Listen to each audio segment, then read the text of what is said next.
Audio's live now, but I haven't started, so just the world can hear us. What's the story? All right. I'm So catching some tidbits of what I'm assuming is Tom Cruise and yeah, the infamous sock scene. yeah. So you're already on it. Okay. You're already on a hot trail. Okay. So mom and I are stuck in traffic, and yeah, you're kind of wondering where socks comes from now. I've Now I got you. hmm. Now I got the brains going. The twist I don't think anyone saw Yeah. coming. I was like, hey mom, I'm gonna make traffic interesting right now. Go on.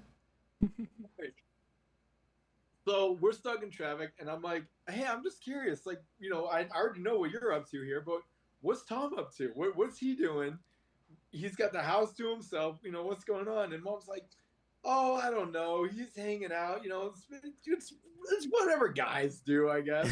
I'm like, and I look at her completely joking. I'm like, you've seen Risky Business, right? And she's like, no, no, no. And then, that was it. We just continued, right? Yeah. So mom's talking to Tom this morning. She says, hey, what have you been up to? You've had the house to yourself. What have you been up to? He's like, well, listen, I started to kind of go with this like 80s theme event, just me. And so I was listening to 80s music. I was putting on 80s movies. And I'm like, I mean, I'm already loving this. This is amazing. And then he's like, and all of a sudden, Bob Seger, old time rock and roll pops on. And he says, I've already had a couple Jack and Cokes. I'm already in my underwear. So you're damn straight. I ran into the bedroom to throw on some socks. Yes. So he's looking at it. He's lining up the shot at this point, and he's like, "Yeah, I can make that." He goes for it, crashes into the counter, decides instantly that he's gonna stop, and I quote, "It would be really hard to explain to the paramedics why I'm in the situation that I'm in right now." I think they would understand. Oh my gosh, that is amazing. Let me just say this: as a paramedic, if that's the type of 911 call I'm coming into, I'm shaking the hand, I'm asking for an autograph, and I'm giving him the best treatment ever. Oh, absolutely. That guy has earned it. That guy's a hero in my eyes. Yeah, not you, the paramedic. You're No, not the not me. hero. My hero can step aside for this one. Oh, I told him, I said, honey, you just came in too hot. Too much Lightning McQueen in that one. He's like, I just waxed the floors too. He's back. He's back on the throttle. He's back. Oh, that is awesome. You can't pass up an opportunity like that. You cannot. When you see it coming, You you're just like, 100% cannot. you can't pass it up. And am I mistaken And let's in be real, the 80s, Slowed. like channeled him. It was like, you want to do this. You have to. your entire life has been leading up to this moment? This is what it was all for. The 80s. Yes. Oh my god. It Janised him. You need me. You want me. Can't live without me. Oh jeez, that's amazing. Yeah. Oh god. Such a funny story. And the fact that I predicted that without even thinking twice, or I didn't think that it was even a remote chance. As you were saying it, it was happening. What's even better is we told Case the story. Case looked at me, right at me, and said, "This is the room that you have to work with." And she looked at the tiny kitchen.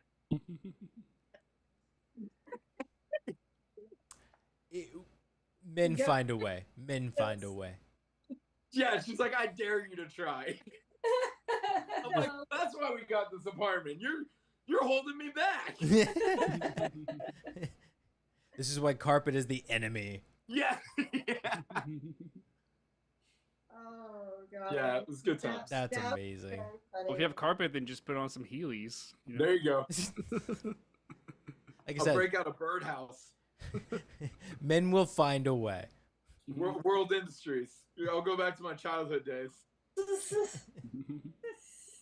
Record it. Stop me now, Case. Oh gosh. Anyway. Ah, good times, man. What a the 80s. Okay, I'm. What a moment. That's just amazing. And seriously, did I catch Nick? The blasphemy that is constantly the child of this group. Yeah. Oh, like the commercial. Ouch. Yeah. The commercial, like that. Oh, God, I love you, man. But there's so many times when you come in with the things, and it's like, oh, you're not that much younger than us. Why? Why are you like this? Why? I know, it feels like you treat me like I'm Gen Z the way how I treat Gen Z. It's so, it feels so real though. Like the commercial. It's like that's like saying the Glenn is the Starbucks commercial, right? Like not Survivor and freaking Eye of the Tiger from Rocky. That's like perfect. you Yeah. know what I mean? Yes. For who can make the connection to the Survivor commercial, it's a Starbucks commercial if I'm not mistaken, and it's basically them just doing the Glenn's the man going to. It's Eye of the Tiger specifically for a guy, but drinking a Starbucks coffee, like the Frappuccino pre-made stuff or whatever. Like it is that song, and that's what you associate it with, and not the fact that that's the hype song for Rocky. See, I've never even heard of that commercial, so. But I get your point. the people yes. who get it. Yeah, yeah. The good generation, the good folks, Good. the good fellas, and the good child. I have a question for you. Yes. It's super, super random, but because I'm always on a computer, Yes. do you have an option to, like, I'm on Zoom right now, Yeah. and through my phone though, Yes. every time someone talks, it only goes to that person that's talking. You might have an option. You can try swiping. Swipe left, I guess. It might show you a gallery view, which would just be Right. like the small thing. But what I'm actually wondering is for yours, because yours is the recorded version. Yeah. Do you have that option to make it to where it goes, whoever's talking goes? Because I feel like it's better for viewers, to be honest.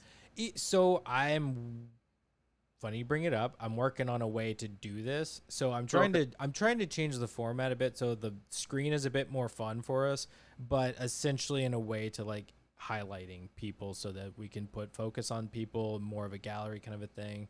Okay. So just a bit more dynamic. But yeah, I mean, I can technically do that now. So it would, let me see if I can find a good one.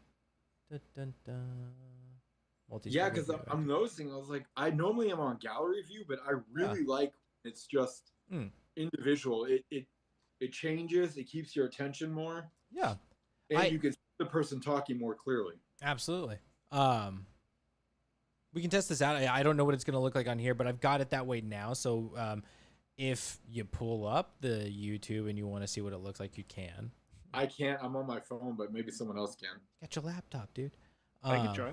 I can do it. But just a to, second screen here. Yeah. So but we'll figure that out when we get it started. But I do have it where it's the speaker view now. So once somebody is it's like is the dominant speaker, it shows them big, and it's still got the little gallery view up top. Oh, not GoodFlickas.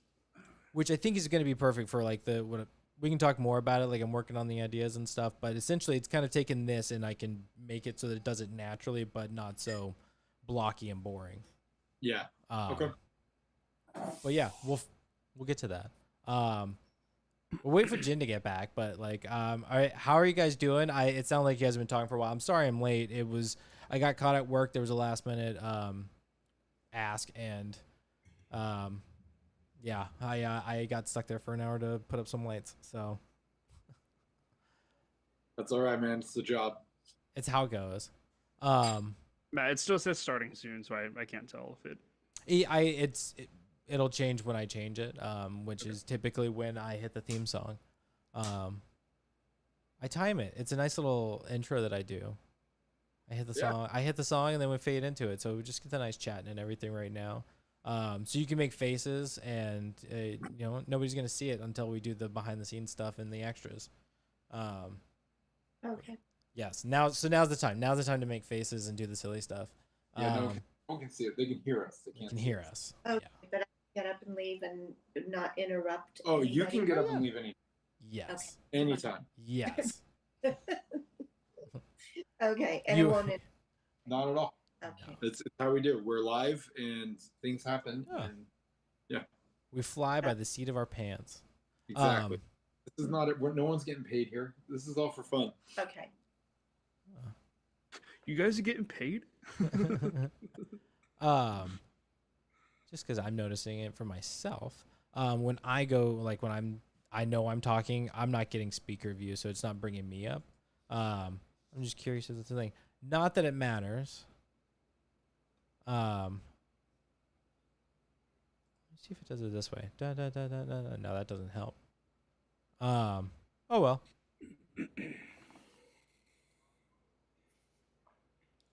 Shoot. Okay. Random question from Mom. Sorry. How long have you and Tom been married for? How long has it been? It's been 21 years. Ooh, okay. Yeah. Yeah, Yeah. that's like the point of the point in a marriage when like you just start to get real comfortable. You just like, yeah, you get some freedom, do whatever you want. Yeah. Yeah. Well, see, we work together. We have one car. So we commute together, and I go to one school and then he goes to another school. Oh, okay. What do you guys do? We work in the cafeteria. Oh, nice. Okay. Yep. Yeah. It's interesting. Yeah, And then- my mom was just doing that. And then we come back and then we're together, for the rest of the evening. Yeah. So I have You this kids want some great. peas? Our rice and beans, plop. Really? Yeah, pretty much so. So that's what we do. So we are constantly together. So Mhm. it's nice to have the break. Yeah, no, I think that's healthy. Yeah. Oh, absolutely. Yeah. Unless you're gonna be putting socks on. You're like, then maybe I'll stay away for a little bit. That's funny. Yeah, man, my mom was a lunch lady for like the last couple of years, but she has arthritis in her knees. So she quit just this past school year, and she's gonna go to substitute teaching. Okay. Like a couple days a week. Yeah, because she's technically retired.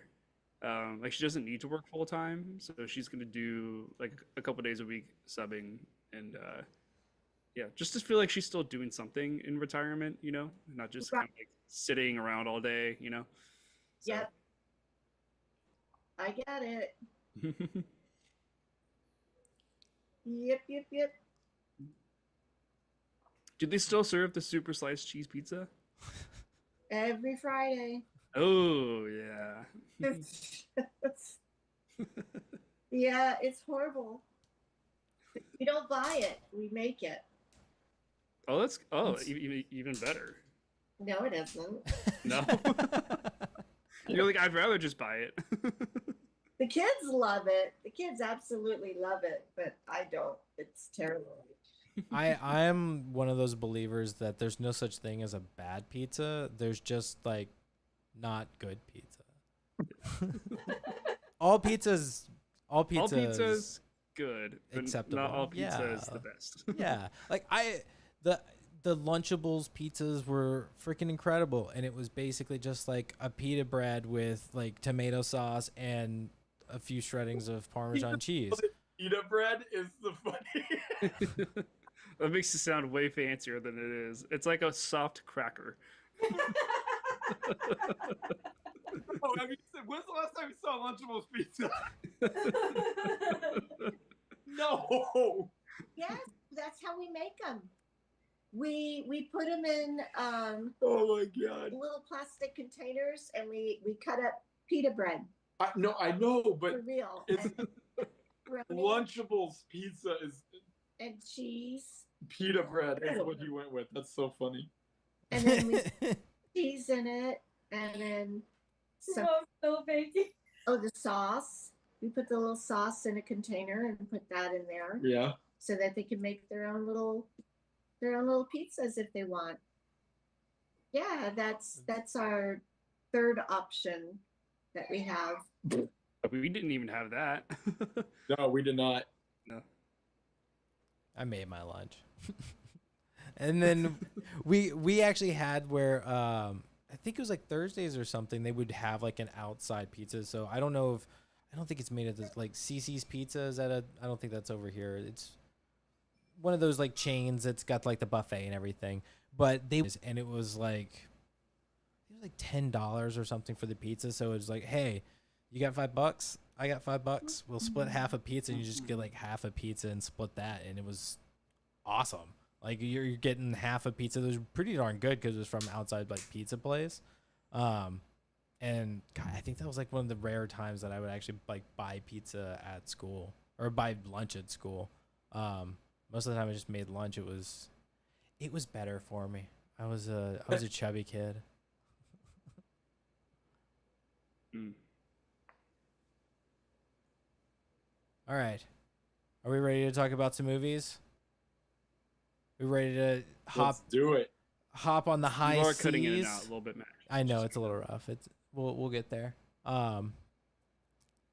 Just ignore me. I'll be small the entire time, so it don't matter. Yeah, bring that small energy, Matt. There we go. I'm your tiny king or whatever it is. Wayne Selinsky energy. Hey, I love Wayne's. All right, Wayne is a good man. Good man. You know, I haven't said bad man in a while, but you know what? He's a good man. But you can tonight. We'll see. It might have some different tone. But all right, let's hop into it and chat about tonight's movie.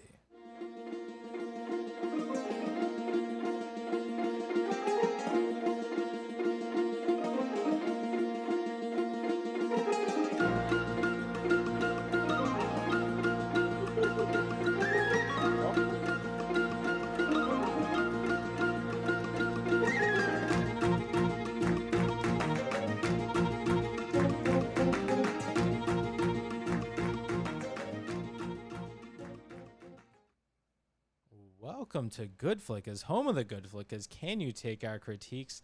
Let's find out as we dive into tonight's movie, Pirates of the Caribbean, The Curse of the Black Pearl.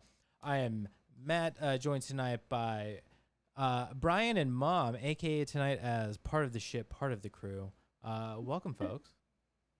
Hello, or shall I say, hello, puppets. Hello.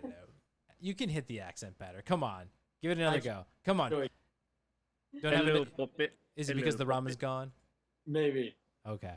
But I mean, listen, I got my Sailor Jerry's. I'm ready to hit the seas. Let's do this. I'm proud of you for saying Sailor Jerry's. Yes. All right. We also have Yep. Jen. Sorry. Just No intro for Mom. okay. Well, it's good to have you back for part Ahoy. two. Ahoy. Ahoy, Captain. Welcome, Mom. It's good to have you for part two. We have Jen joining us as well with special guest Kiwi, Snooze and Azal. Oh, you come on, leave. Don't poke. Gosh. So I assume we missed dinner or I'm too late for it, but You get a special dessert or anything happening tonight, Jen? No, I haven't had dinner. I just finished my rum. It's not really. I'm a high maintenance pirate, guys. I'm high maintenance pirate. that bougie pirate. I had Bailey's and coffee. Okay. Very nice. Okay. I can. Gosh, good drinks tonight. Like I was just gonna drink water, but like, pff, Oh no! tell me to step up. Please sober with pirates. It would feel too weird. Break out the rum. I'll have to get to it at some point. But welcome, Jen. Hopefully dinner turns out well. Nick, I'm trying to read what your name is. Nick, we have Nick joining us. Do we have an? The bad grammar is bothering me. Do we have an civic? Do we? Are you trying to say eunuch? What is happening?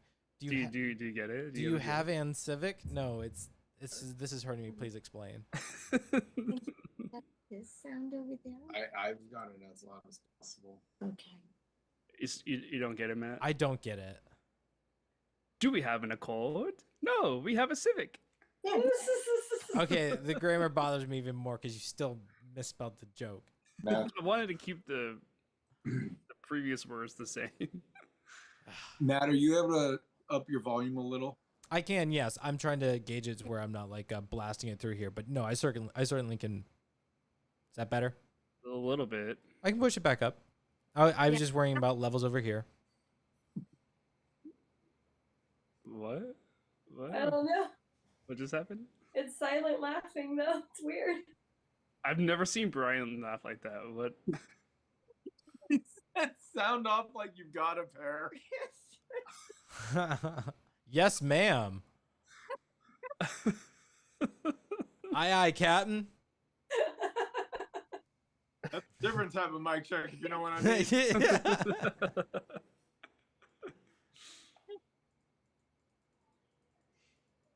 Whew. Well, okay. I great joke. Great. Too loud now? What's happening here? No, not loud enough. Still not okay. I'm gonna be like right up on this. Good. There you go.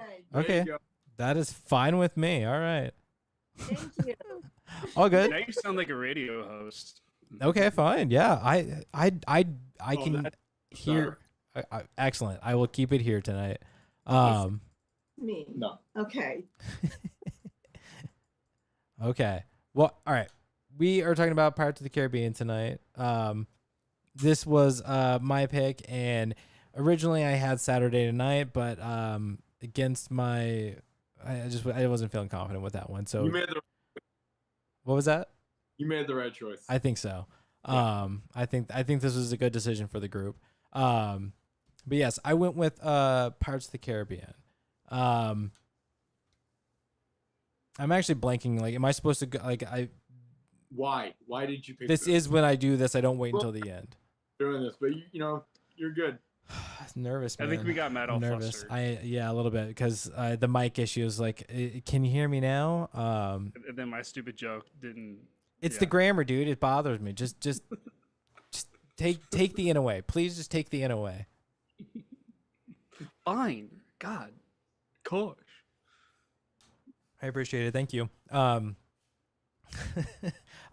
Yes. So I picked this movie because it is absolute classic. It's a fun movie. Pirates. I went to East Carolina where we were the Pirates. So before every football game, there was a clip that was Pirates themed, like literally from these movies. It got so hyped.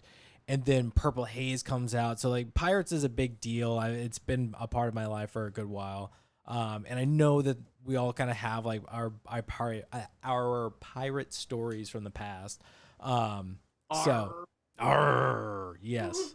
So, yeah, I thought this would be a good pick, and I assume everybody's going to enjoy it. And if we hated it, then you obviously hate fun because pirates are awesome. But yeah, I just thought this would be a nice fun one, and kind of a nice little nostalgic callback. But who wants to go first? Opinions, initial thoughts. Score. All right. Thank you, Jen. So you guys already know this is not my first go around with this movie. It is my first go around in a very long time sober. So I made it a point to like not have any drink until we actually started movie club because I wanted to see what this is about. And when my brother announced that it's 2.5 hours long, I was like, I thought that was like 90 minutes. There was no wonder why I was way too drunk for life every single pirate day. But this movie kicks ass. Like, it's so good, whether you're drunk or sober. It's a fun time. It's really well done, and I'm super stoked to get into this chat. And I'm giving this, hands down, 10 out of 10. It's a 10 out of 10. Strong start. Love it. Who wants to go next? Thank you, Jen.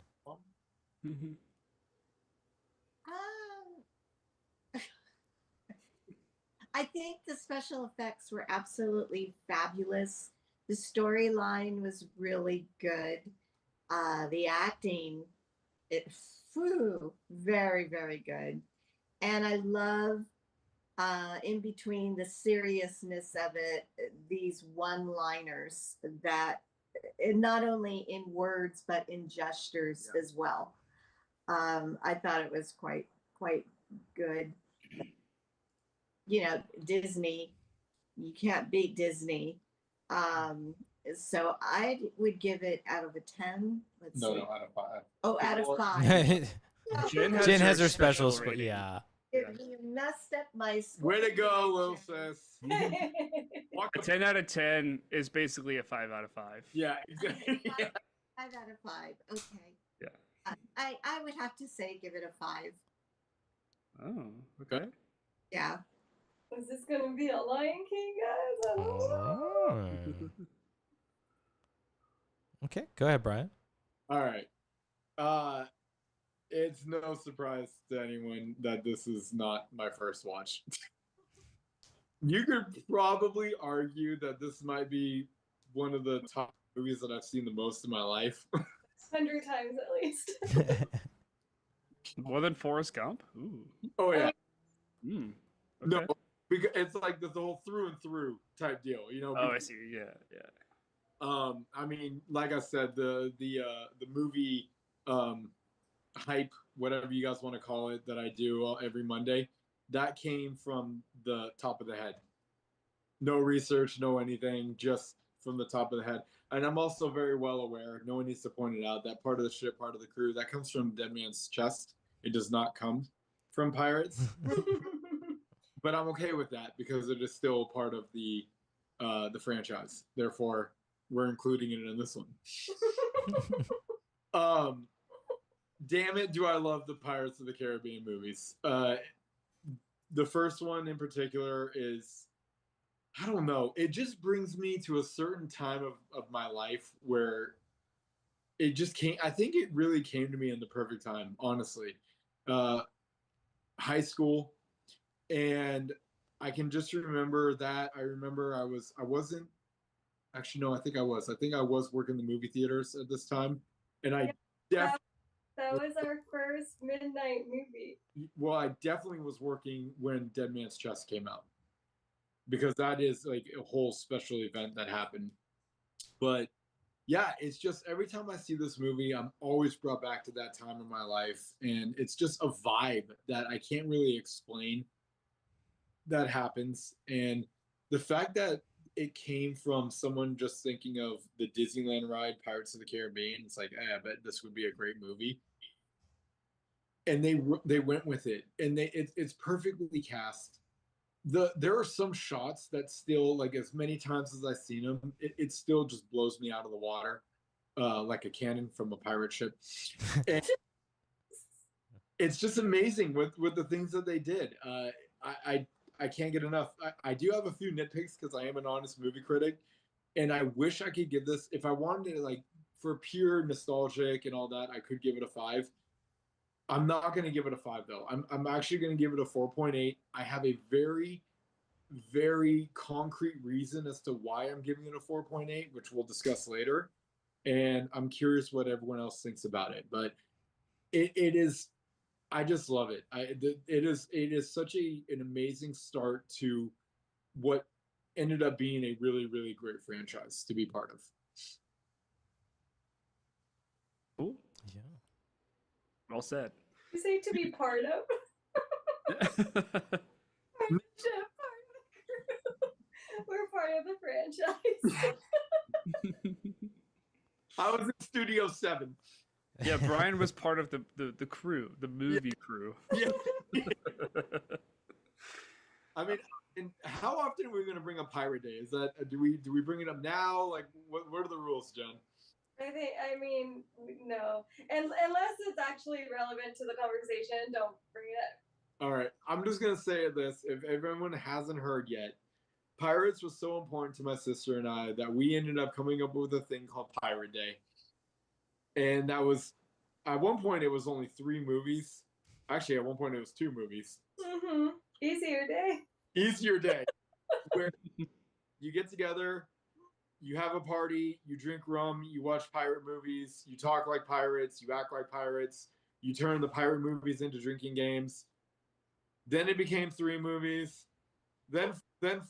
Suddenly we have like a pirate weekend is going on. But man, did we have fun with pirates. I think. Do you think we should get like a raft that's like a pirate ship raft, dress as pirates and float the American River and just like yell pirate obscenities? Absolutely. It was a good time. Yeah. The closest we got to like an outside pirate was doing the Renaissance Fair. Oh, nice. Like, if we're doing that, I guarantee you I'm packing a Nerf gun, and that's going to be our cannons. But no, I was gonna say like those pump water ones, like you draw and then like you bombs away. Yeah. My brother was like, with you taking the Bart now, like we could do a pirate. And I was like, Bart's becoming a pirate ship. I'll turn my raft into a pirate ship. I'll put little sails on it. All right, yeah. So, Pirates of the Caribbean, The Curse of the Black Pearl. This is probably like my 3rd or 4th watch. I definitely have not seen this movie as many times as you guys have, but it's not my first watch. Yeah, I forgot that this movie was over 2 hours long. Yeah. And I was just like, I don't remember it being that long. Yeah. And yeah, it's a great start to the whole franchise. It sets up a lot of great characters. I like that this movie is not necessarily a comedy, but you can find the humor in a lot of the dialogue. Like the movie's not meant to just like make you bust out laughing, but you can be like, oh, that's witty, that's clever, you know. So I really enjoy that. It's not like so over the top funny. While still being kind of dark and serious and with tons of action and Well, action. what? There's some action. Yeah. Oh yeah. And I don't know. Watching it this time, like I was really analyzing the story a lot more, and I caught a lot of things this time that I didn't before. The plot structure is really unique in this movie. Where it kind of what happened? Jen's reaction. Name. Open her eyes, if you know what I mean. But yeah, so the plot structure of this movie is super interesting to me because it doesn't follow like your typical Hollywood like 3-act kind of thing. Right. They kind of go back and forth. They keep you wondering what's gonna happen next, and I really like that about this movie. Like it keeps going, you know. And then it comes to like a very satisfying end. And yeah, so it's a great movie. I have a couple of little nitpicks about it, and I can't give it a 5, but I do give it a 4.7 out of 5. Yeah. Respect. Yeah. Wow, this is a great fantastic reception to this movie pick. I'm very happy that I picked it. I'm glad that everybody enjoyed it so much. This was not my first time watching this. It's been a while since I've seen it, but it definitely not a first time watch. Seen this quite a few times. So it was fun to relive this one, watch it, almost feeling like it was the first time, because kind of paying attention, critiquing a bit more, really focusing in, and it's the details, all of it. It's so great. It is beautiful. Was watching it with Jamie, and she mentioned, where was this filmed? And I looked up the filming locations on IMDb, and like damn near everything is in a studio. I'm like, they crushed this. Like wherever they built this, wherever these sets are, like it looks amazing. And they had a couple of things where they were like on location, but I think it was mostly where they're sailing. So it's just it's insane what they did with this movie, in both in like the visual aesthetic as well as the CGI. It's 2003. It stands up. I mean, it still looks great. I mean, it's not perfect, but at the same time, I'm looking at interactions, I'm looking at the things, and I'm like, this is solid. This looks really good. And I still like the effect. So this was a really fun one to relive. I really enjoy it. The humor, the action, everything is still there. But my problem is with the pacing of it. It feels like in the middle, it really starts to drag out.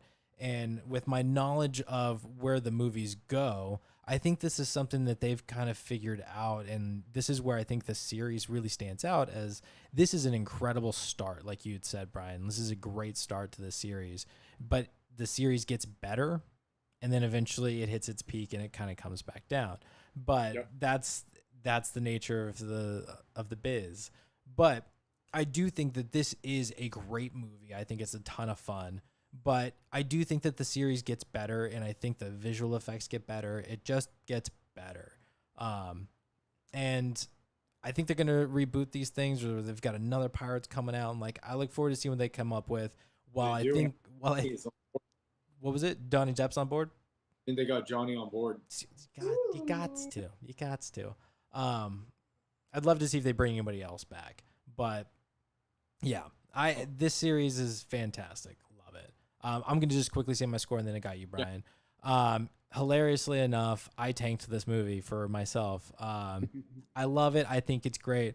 But I give it a 4.1. I think it's got room for improvement, but it really does so much so well. All right, couple things. I'm gonna push you tonight. You better back up that 4.1. Okay.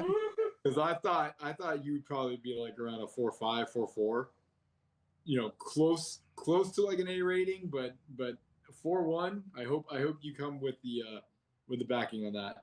But to go with what you were saying about how it gets better. Yeah. Very rarely do you say this, but or not you personally, it's in general, where you're like, oh, a movie comes out and the sequel is normally it's a crap. It's like, it's a crap. why did you do a sequel? Just keep the original and leave it as is, right? Yeah. It's a crap. It's a crap. It's a crap. However, listen, guys, I had a little, it's gonna be a rum night, all right? So, I assume that like that was crapping out like the gambling reference. Yeah. Enjoy the rocky waters tonight. It's gonna be great. This is gonna be fun. But in this particular instance, Dead Man's Chest, the best one, always has been my favorite. Always, I feel it is better than all of them, and that happened to be the sequel to Curse of the Black Pearl. We did that one. We did. Yeah. But you have our scores for that? We did not do it because it's not on YouTube. So remember that. Remember that, everybody. But do you still have our scores documented? Maybe.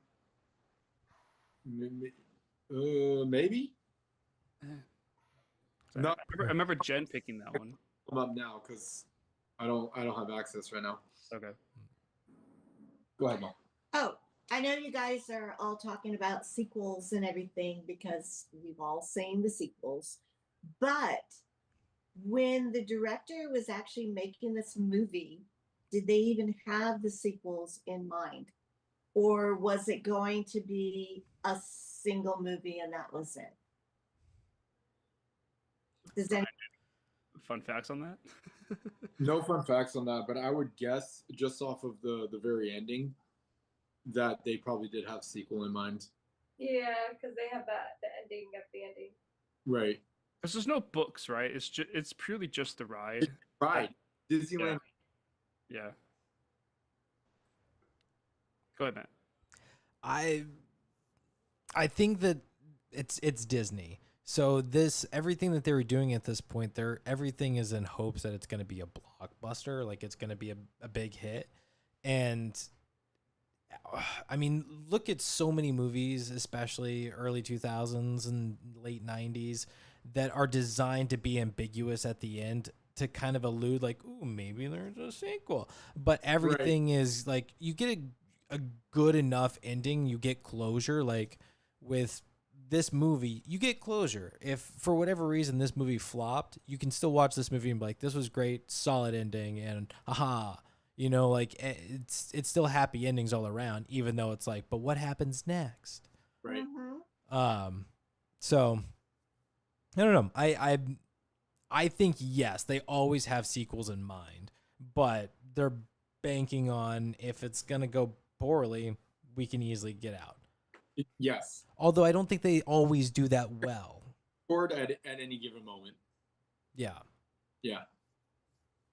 Because this was at the same time that they were doing all of their rides into movies. Like we got Haunted Mansion around this time.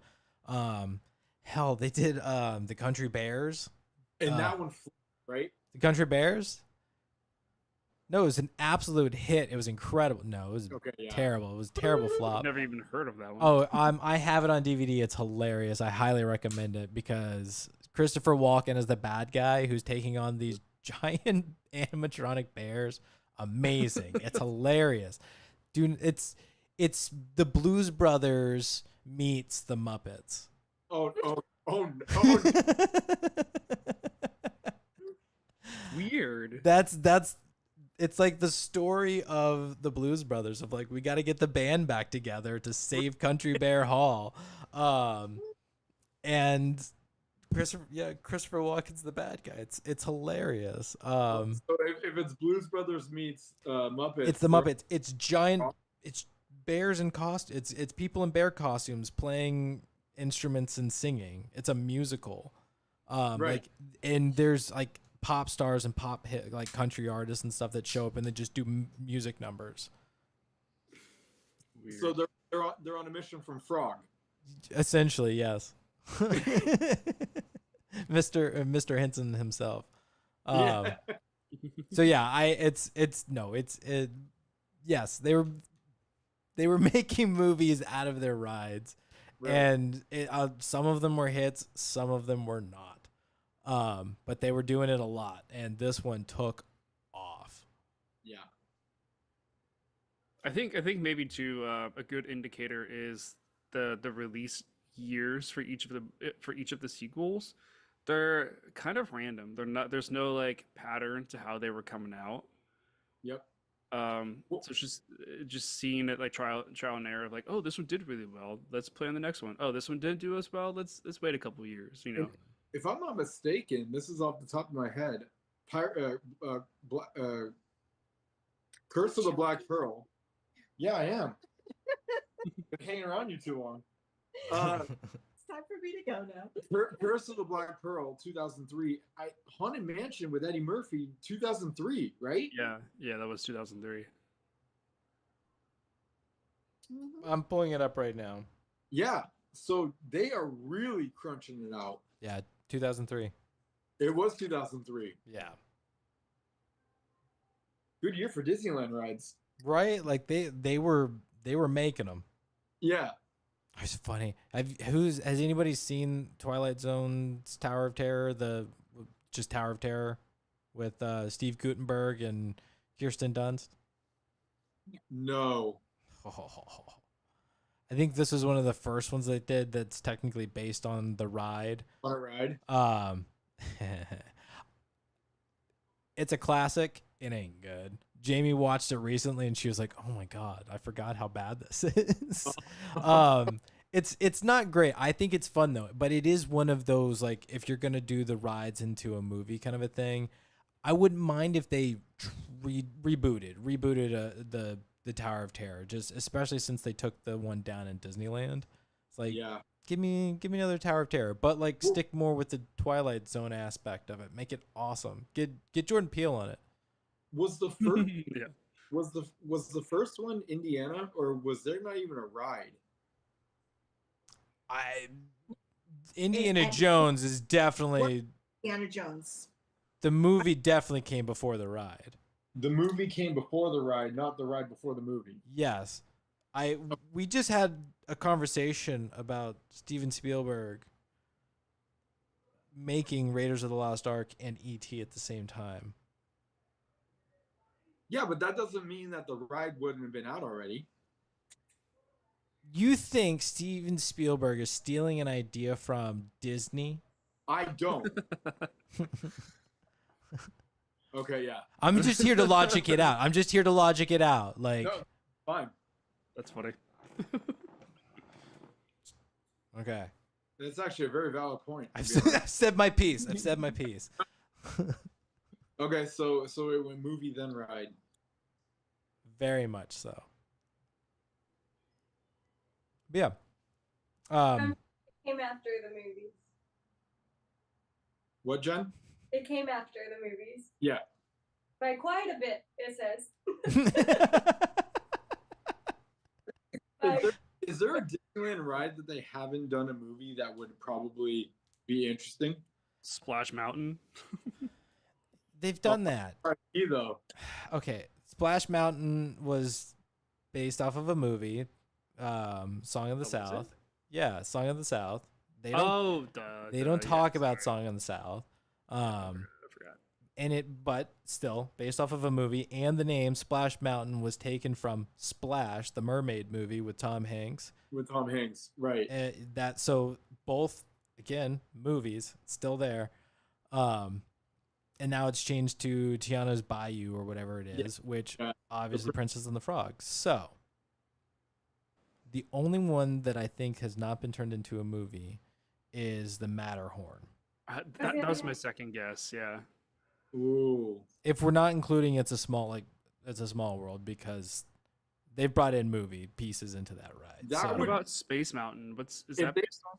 The Small World into a movie, that's gonna be a horror movie for sure. Yes. which one? Small World? World. Oh my god.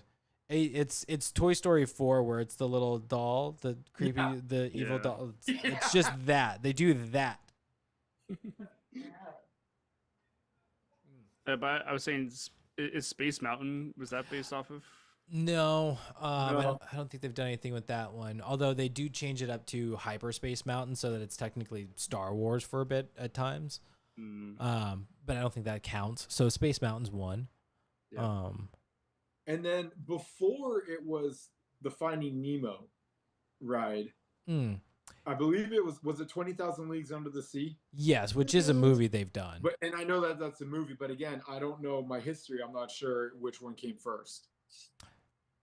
20,000 Leagues Under the Sea.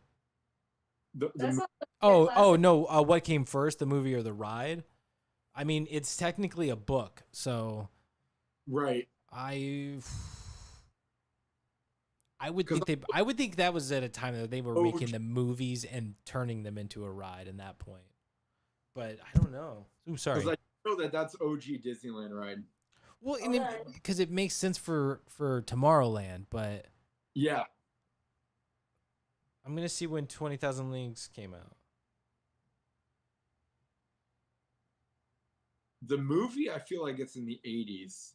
Well, there's I don't know if this is Disney. I'm guessing it could be, but it's 1950. Yeah. Oh, this is. Wow, 1954. Oh, I would I didn't realize it was that. I thought it was around the 80s.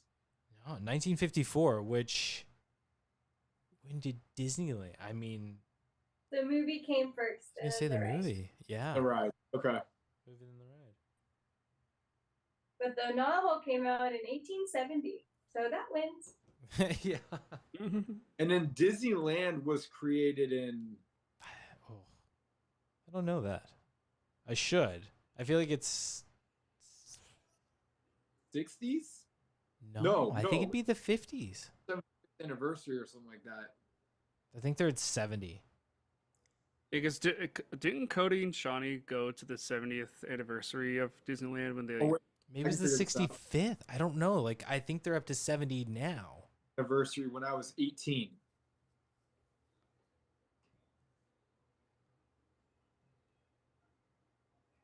I think it's 50s I think 55. Yeah. or like 52, 53. Yeah. So if I was 18 and they were at they were their 50th anniversary. Wow, July 17th, 1955. Yeah. So actually a year after 20,000 Leagues Under the Sea came out. So it's possible that they were building the ride before the movie came out. It is. Mm-hmm. I'm telling you, like I remember that one. If it being, was there, if it was there for opening day. I remember that being like a very OG Disneyland ride. It's a real chicken or egg situation.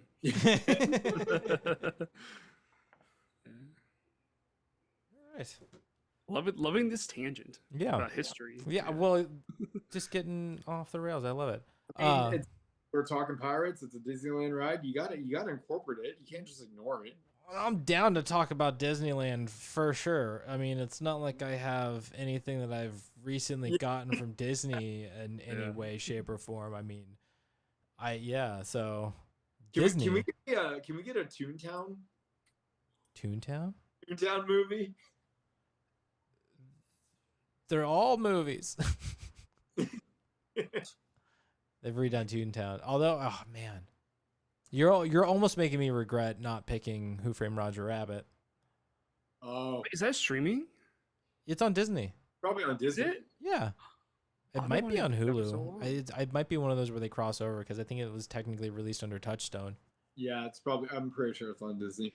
Ooh. He's Mixed thinking thing. about it now. It doesn't have Arnold Schwarzenegger in it. You can't pick Yeah. it.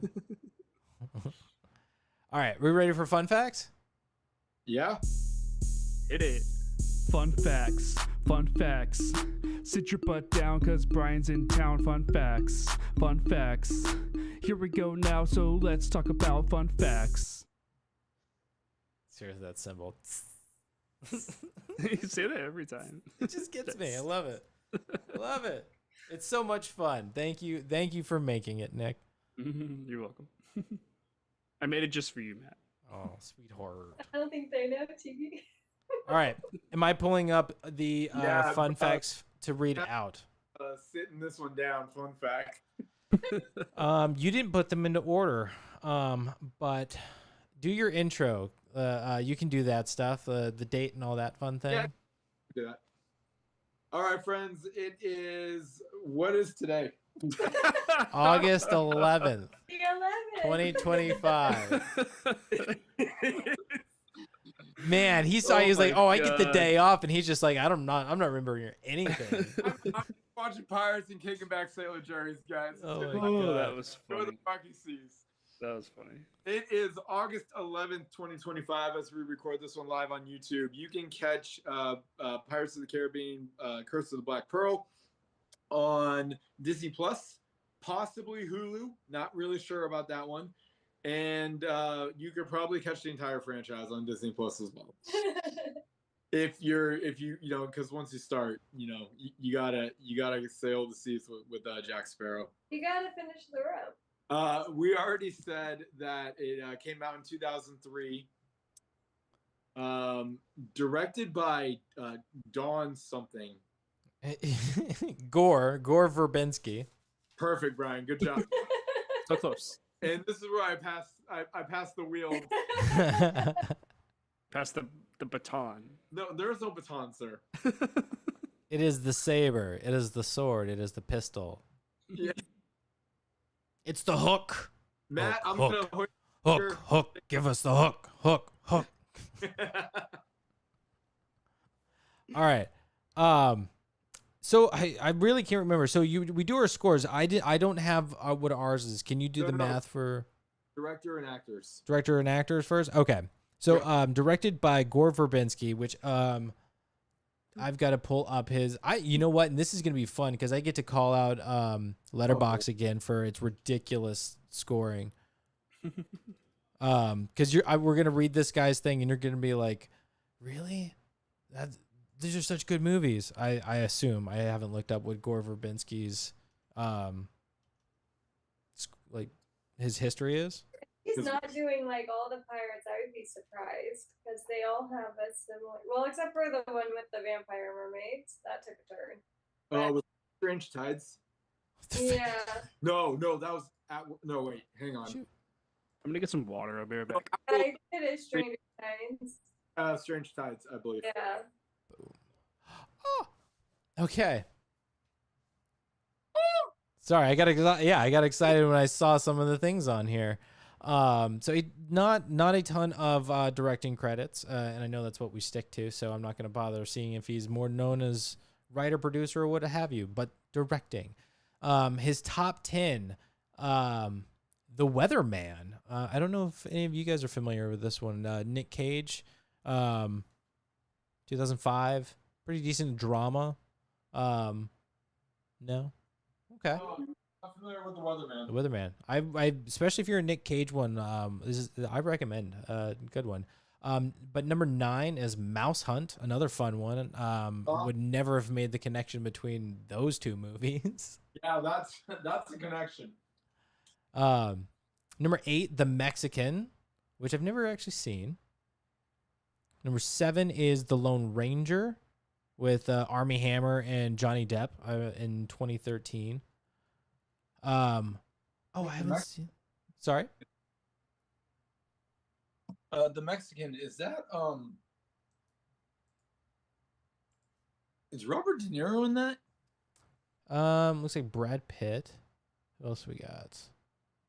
Brad Pitt, Julia Roberts, J.K. Simmons, Bob Balaban, Gene Hackman. Hackman. That's what I was thinking of. Not De Niro. My apologies. No worries. Yeah. So number 6, A Cure for Wellness. Nope. I remember seeing this one, but I don't remember watching it, but wanting to see it. Number 5. Now this is where we get into some interesting stuff. Number 5, The Ring. The Ring? The Ring. Ooh. Yeah.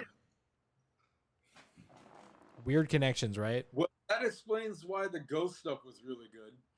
The darkness is really good. Yeah. Yeah, the darkness is really good in this one. Okay. All right. Number 4, he joins up with Johnny Depp once again for an animated movie, Rango. Oh, yeah. This was a fun one. It's not great, but it's a fun one and a good little Western. Yeah, well, is he a gecko, right? Yeah.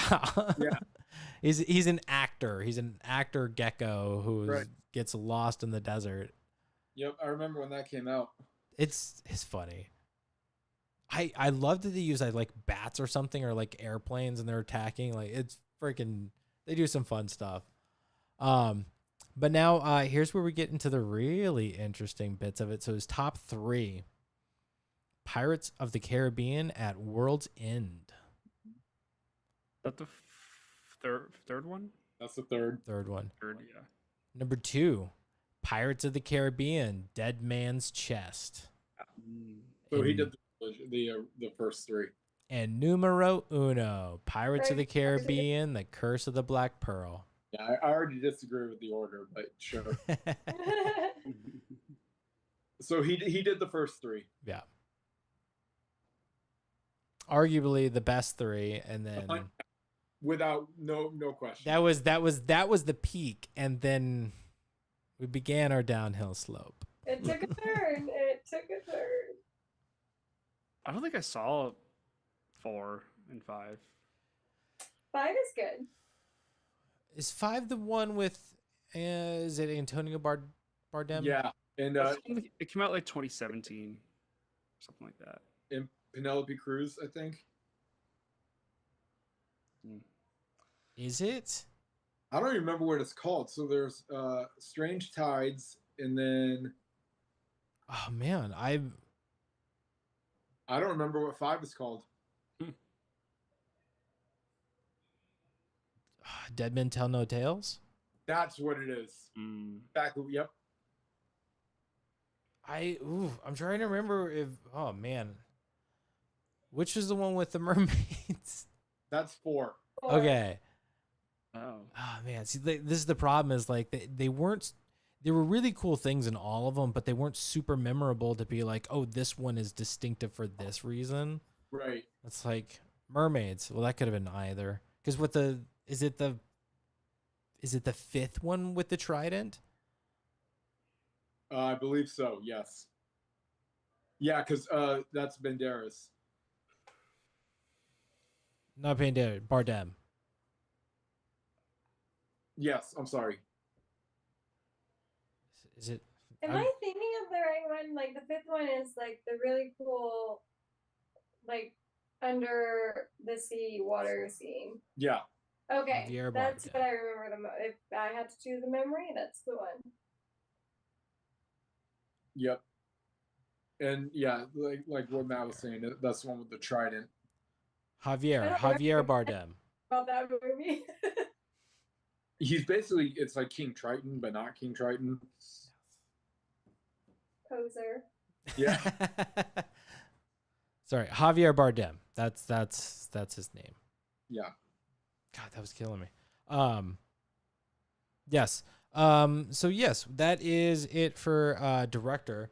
Actors, does anybody, like, I can just list off what I would say is the main 4.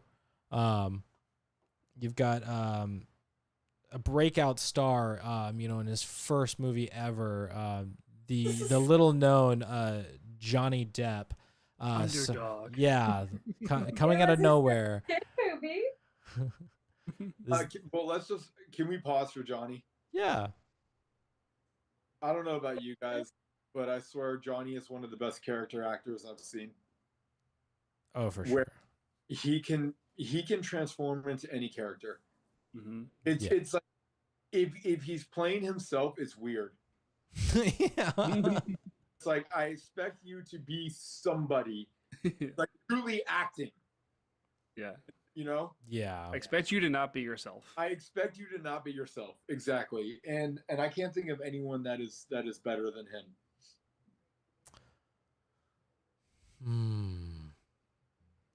I don't want to argue better.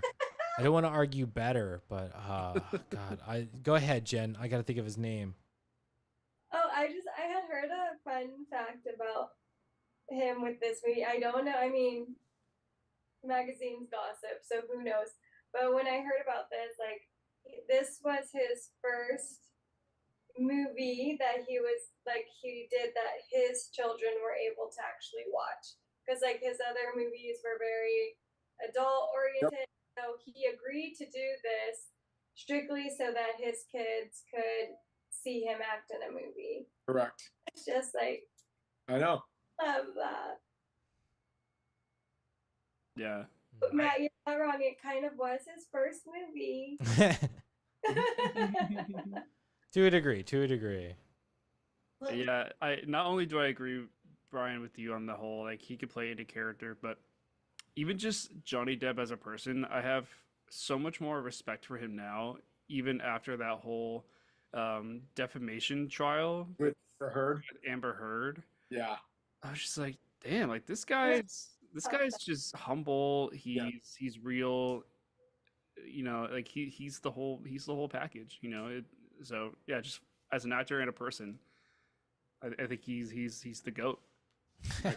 Couldn't agree more. Yeah. Mom's got something. So with Johnny Depp and acting in this movie, it was really good because, Pirate is supposed to be a bad guy, but he was a very likable bad guy. And he also, and this is what I said in the very, very beginning, the gestures, he didn't even have to say a word. It was all in his expression. 100%. And his body language.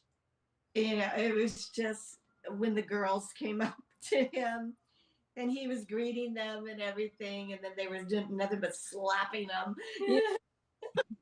And it was like, I probably deserved that one. Yeah. I had heard that Johnny Depp he was the one that created the whole kind of like, Mhm. not like flamboyant, but kind of like, I don't know, movements Right. of that character. Yep. There's a lot of facts about what Johnny brought to the movie as his improv, his inspiration, his ideas. We've got some of them to cover in there. Okay. And just sticking with the fun facts and Johnny Depp, I wonder if rum sales went up. Like Oh, Captain Morgan. Or they Yeah. did. At least in our household, they did. Yeah, I was gonna say that they did for Jen and Brian. Yeah, They're- with our household alone, we're looking at least 10 grand. This point. Yeah, no, Johnny is, I don't know. He just has a certain talent that was just so impressive to watch, especially on multiple movies. Like, think of the movies that he's been in and look at the characters that he has been in and how different they are. You've Yeah. got Edward Scissorhands. Did I do it? I did it again. Yes, I thought you were doing it intentionally. That's for you, Matt. That's old school. I gave you a look, but I said nothing. Anyway, he's done Edward Scissorhands. Obviously Captain Jack Sparrow. Gilbert Grape. He was Gilbert Grape. He was Charlie from Charlie and the Chocolate Factory. He's Willy Wonka, not Charlie. I'm sorry. Thank you. Wonka from Charlie and the Chocolate Factory. Mad Hatter. What other characters has he done? I like to bring up Benny and June. So yeah, that's right. Johnny Brasco from Blow. Mm, No, those are two different movies. yeah. Blow. Oh, And then he played. that's right. Johnny What was his Brasco. character in Blow? I thought it was Johnny too. Anyway, I mean, you just look at all those characters and you're like, how did you do that? He's a great method actor. Yeah.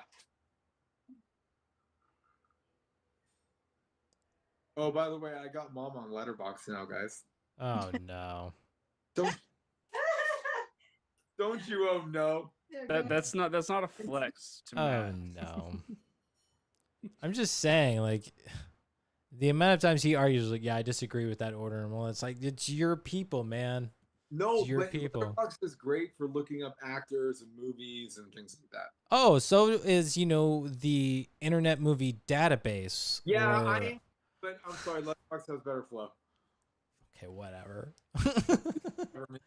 Whatever. Anyway, Played George Jung. who? George Jung. Or maybe it's George Hung, George Young. Chicago bank robber, public Dillinger, John Dillinger. John Dillinger. Yep. Ichabod Crane. I mean, we can list off all kinds of stuff. It's amazing. Fear and Loathing. And when you compare these characters Yeah. side by side, Mm-hmm. there's no familiarity. It's not like Dwayne The Rock Johnson, who is basically playing the same character in just about every movie he's in. Yeah. You have a visitor. Hi, Jane. Hi, Jen. They say hi. She says hi. I gotta bring up Sweeney Todd just because of his character is like Oh yeah, wow, I did forget that. the musical. I honestly just he really is incredible. The other person I was gonna bring up as like an incredible character actor who disappears in the role is Gary Oldman. Yes, I'll give you that one. There's so many times where looking at him and it's just like, that's the same guy. Like, wow, like accent, body posture, like just everything. He does a great job of that as well. I But could throw Alan Rickman in the mix as well too. Alan Rickman always looks like Alan Rickman though. And he always sounds like him too. That's good pushback. That's good pushback. It's not that you just want to make the argument that he's a phenomenal actor, and that is very true. You're not wrong. He is an incredible actor. But okay, honestly, is there anyone that's a better character method actor than Johnny? Is he truly Anthony Hopkins. DDL. DDL's good. Tyler Perry. Oh, oh my god. I'm gonna leave Tyler Perry out of this one, but I'm kidding. Too. There's no way I'm comparing Tyler Perry next to Johnny Depp and Dee. yeah. What about like Robin Williams? No, Robin's always Robin. Yeah. I mean, he does great Robin, but he's still Robin. Yep. I think DDL's a good one. really good name in the hat though. And DDL. Leo. No, Hey. And Leo. only if we're bringing up What's Eating Gilbert Grape. No, I don't see Leo. Leo is a phenomenal actor. But we're talking strictly like you're bringing a character to life type deal. Mm-hmm. Mm-hmm. And that's Tread lightly. that's not Leo. That's not Leo. I'm sorry. No, I It's agree. not Leo. When you compare him next to Johnny, you had me at DDL. You were completely It's the those are the trifecta. It's Johnny Depp, Leo, and DDL all the way. no, Yeah, no. yeah. Jen, you should start your own movie club where it's just you. I should. And it's me and Titanic. Yeah. Every Monday, it's Titanic. That's Jen's pod. Just me, myself, and Leo. But then also James Franco too. Oh my god. We're done. No, I'm not saying Me- I'm not saying he's. I just like I can't leave out Tristan and he's old, so we have to squeeze Franco. me, myself, and Ty. Tanner. All right. Well, we have the Johnny talk. The John talk. John Talk. All right. Go ahead and bring. John Depp. That sounds weird. That is weird, Yeah. especially since his name is James. Is it? No, Oh. his name is John Christopher. What are you, Google AI? I'm on IMDb right now. John Christopher Johnny Depp, the second, if I'm not mistaken. But Go and bring us to Orlando now. so first I'm gonna bring up Jeffrey Rush, who plays Barbosa, All right. because he's an incredible actor and deserves some respect as well. He's incredible as Barbosa. If that's the only thing you know him as, it's a shame. Because he's also just an incredible actor. Check him out and look him up. He's been in some of the movies that we picked, right? Oh, absolutely. Because I feel like we've done callbacks to Barbosa. Yes, I'm not gonna list off stuff that I can guarantee that we've seen, but I mean, like I said, Barbosa is one of the main ones. He's the narrator in Minions. He is the King's Speech, Shakespeare in Love, Finding Nemo. He's Nigel. Sorry, what was it, Mom? Oh, I'm so sorry. That is a fabulous movie, The King's Speech. Mm. Oh my God. That won an award, right, for best movie? Based on a true story. Yeah, I believe Jeffrey Rush is the guy who's like teaching him how to do the speech without the stutter. He was the instructor. I think so. Yes, Lionel Loge. Wow, I didn't know that. Yeah. Interesting. Very good movie though. Yeah, so like I said, Jeff, I had a feeling that name wouldn't mean a whole lot to this crowd, but you do know him. Yeah. Incredible actor. So many great things under his belt. But to bring up the man that everybody really wants to talk about, the heartthrob himself, Mr. Orlando Bloom. Go ahead, Brian. Tell us about your man crush on Orlando Bloom, because Orlando Bloom. Because you wanted to talk about him so badly. Well, I'll start. I saw this movie 5 times in theaters because of that man. That's the only reason. I disagree. That was the only reason. Did you have a picture of him, or a poster of him on your bedroom wall? Of course he did. And then my brother, like for school, oh yeah, he was a babe. You and my sister are one in that. He was such a babe. I feel like it was either you had him as Will Turner or you had him as Legolas. My sister had Yeah. the Legolas poster. Yeah. I had him as Will Turner. Always the grungy pirate.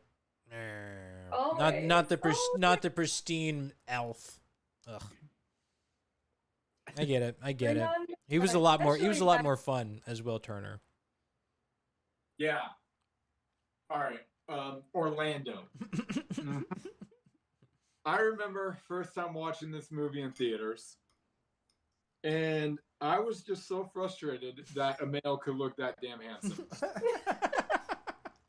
I was just like, "Are you kidding? Like, give us a chance, please." Because No chance. I was like, "This is a kill shot. This is a kill shot for all guys. We have no chance at this point." Let's be real. He's perfectly cast for the role that he plays. Mm-hmm. Oh yeah. And the fact that they even made it seem like there was slight competition between him and Commodore, I'm like, nah. Listen, Elizabeth Swann wanted him when he was a little boy. It's like he done grown up, and you have no chance, buddy. So yeah, and I thought he did a great job in the role. He played it great. He played it straight, and yeah, he's just a really handsome guy. So good job, Orlando. Good job, Orlando, for having great genes. It's so A-lister sounding. It's like, Bloom, yeah. of course you're in Hollywood. Your name is Orlando Bloom. What are you gonna do? Work at like Staples? Like, what could happen? That could be a stage name, bro. Well, smart choice if it is. Yeah. I'm kind of curious. Oh wow. Is he born in Orlando, Florida? That'd be funny. Wow, no. According to IMDb, Orlando Jonathan Blanchard Copeland Bloom. Wow. He's got 3 didn't middle even names, but Hear those middle names. Jonathan Blanchard Copeland. Blanchard Copeland? Yeah. You're just making that up. I'm reading it verbatim on his page on IMDb. It is literally the first thing next to the picture of his face. But yeah, I mean, technically his name is in fact Orlando Bloom. Bialystok und Bloom. It's cool. Yeah. Good for him. Seriously though. And I just looking at his credits and stuff though, he did not have a whole lot happening before like Pirates of the Caribbean and Lord of the Rings. Like he wasn't really like a child actor, was he? Not really. I mean, I'm trying to see. So Lord of the Rings was 2001, and he has 4 acting credits before that. Oh wow. And only one of them is a movie. Hmm. So he was in one episode of what I'm guessing is likely a BBC streaming or view. Sorry, of Midsummer Murders, which it's an episode. So it's like I guess it's a series that they did. Did one episode of something called Smack the Pony. He was in a movie called Wild, playing Rent Boy. And his first acting credit is some sort of show called Casualty, and he did 3 episodes. So this guy was kind of an unknown for a minute, and then he does Lord of the Rings as Legolas, and fella's career took off. Yeah, you said a lot of things, but all I keep thinking is, what the hell is Smack the Pony? Smack the Pony? Let's look. Yeah, what is that? Okay, it's a TV series. 3 female comics perform sketches dealing with a wide variety of topics, from irritating flatmates to workplace issues to people who pretend to be ill to get free things or special treatment. Okay. So it's a sketch show. All right. Huh. When did that come out? Let's see. Wow. Okay. So according to this, it's a TV series that ran from 1999 to 2017, but only releasing 25 episodes. It's got four seasons. The first one in 99 with 7 episodes. Season 2 in 2000 with another 7.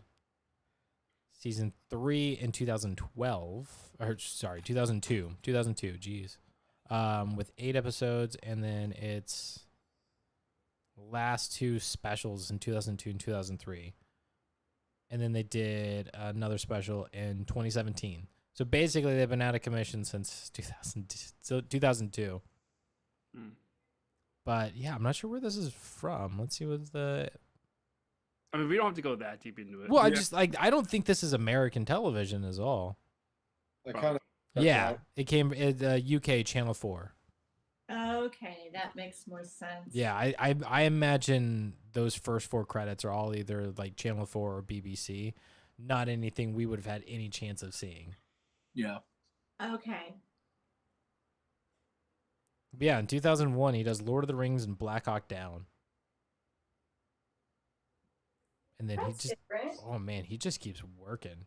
Well, he makes a great William Turner. Yeah. You know, I wish they'd thought about Tom Cruise though. It's a shame. Like, I mean, Oh my god. they had the perfect casting. You know, he can do it. The man can do it all. And just like, No. you know, he had to be thought of. No way. I Right? cannot Tom Cruise. Had to be Tom Cruise as Will Turner, like the Are you strapping young blacksmith.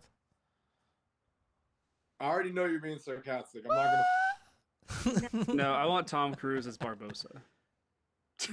That could be fun. Yes. And to round out the Fab Four, the Fantastic Four. Sorry, anything else on Orlando? And no, I was saying I can't picture anyone else being William Turner except for Orlando. Same. It's I- really This cast is this cast. Like, I mean, I don't think they could have done any better. yeah. Which leads us to round out our Fab Four, our Fantastic Four, Miss Keira Knightley.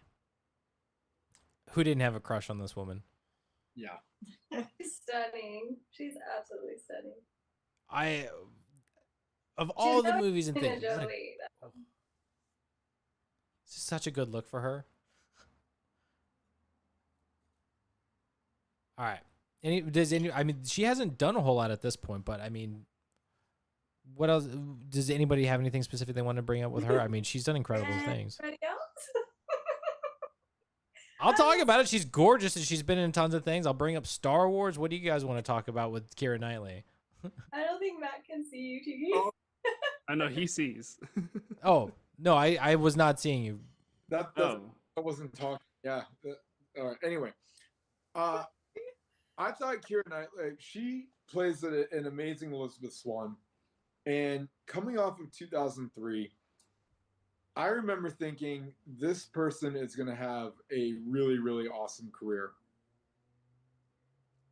I'm going to be honest. I don't think she had the career that I thought she was going to have. Mm. And I'm wondering if anyone else kind of feels the same. Hollywood's been rough on her. Yeah. Eh, I just thought I thought she would have had a different career than what she's had, and I feel that she's almost been on, like, if I were to come up with a term for it, I'd call it like back burner Hollywood. yeah, I mean, I'm just scrolling through all of her stuff, and it's like she hasn't really done anything of note. But She just in a recently did, while, I can't remember what it was though. 2023, 2024, she was in something. so she did something in 2024, 6 episodes of Black Doves, which looks like a Netflix show. No, it's not. 2023, she's the narrator for The Sound Collector for 60 episodes, and she did 2023 Boston Strangler. That's the movie. I watched that a couple of years ago. I thought she did, you know, again, it's Keira Knightley. I think she's a fantastic actress. I just don't. I was kind of surprised to see the career path that she had, especially coming off of Pirates. But if you think too, most of her career was Pirates. Yeah. The span that they had with all their sequels after Mhm. sequel after sequel, I mean, Yeah. she was set. So that was a good thing for her. That is true.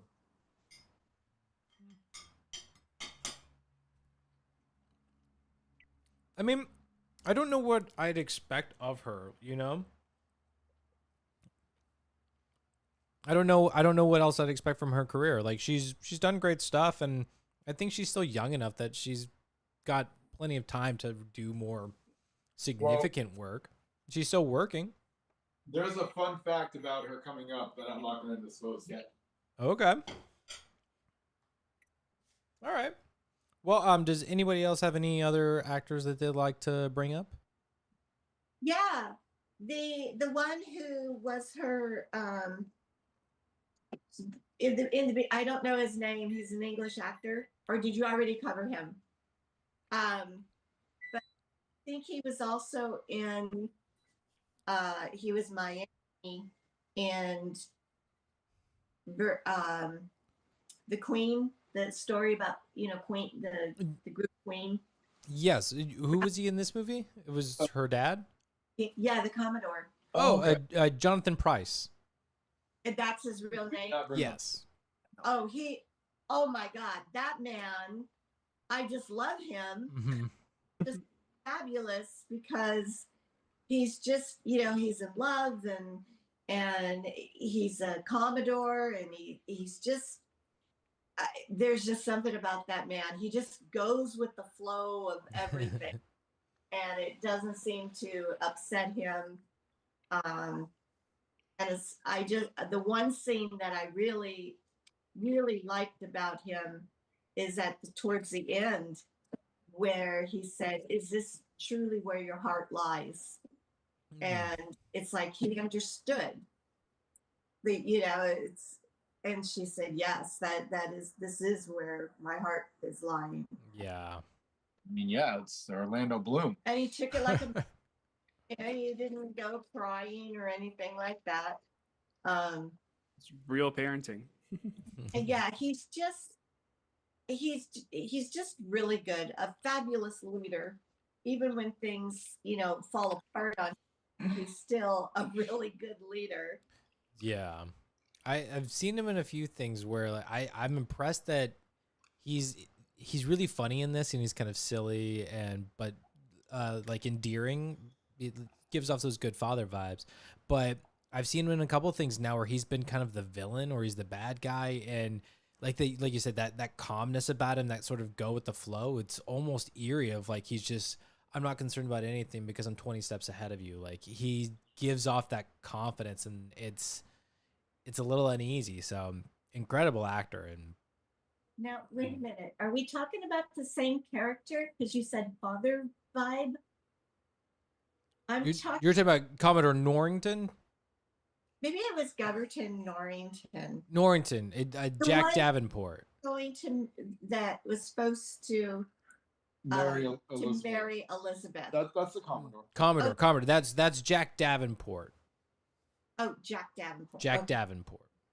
Okay. Yeah, him. I really liked him.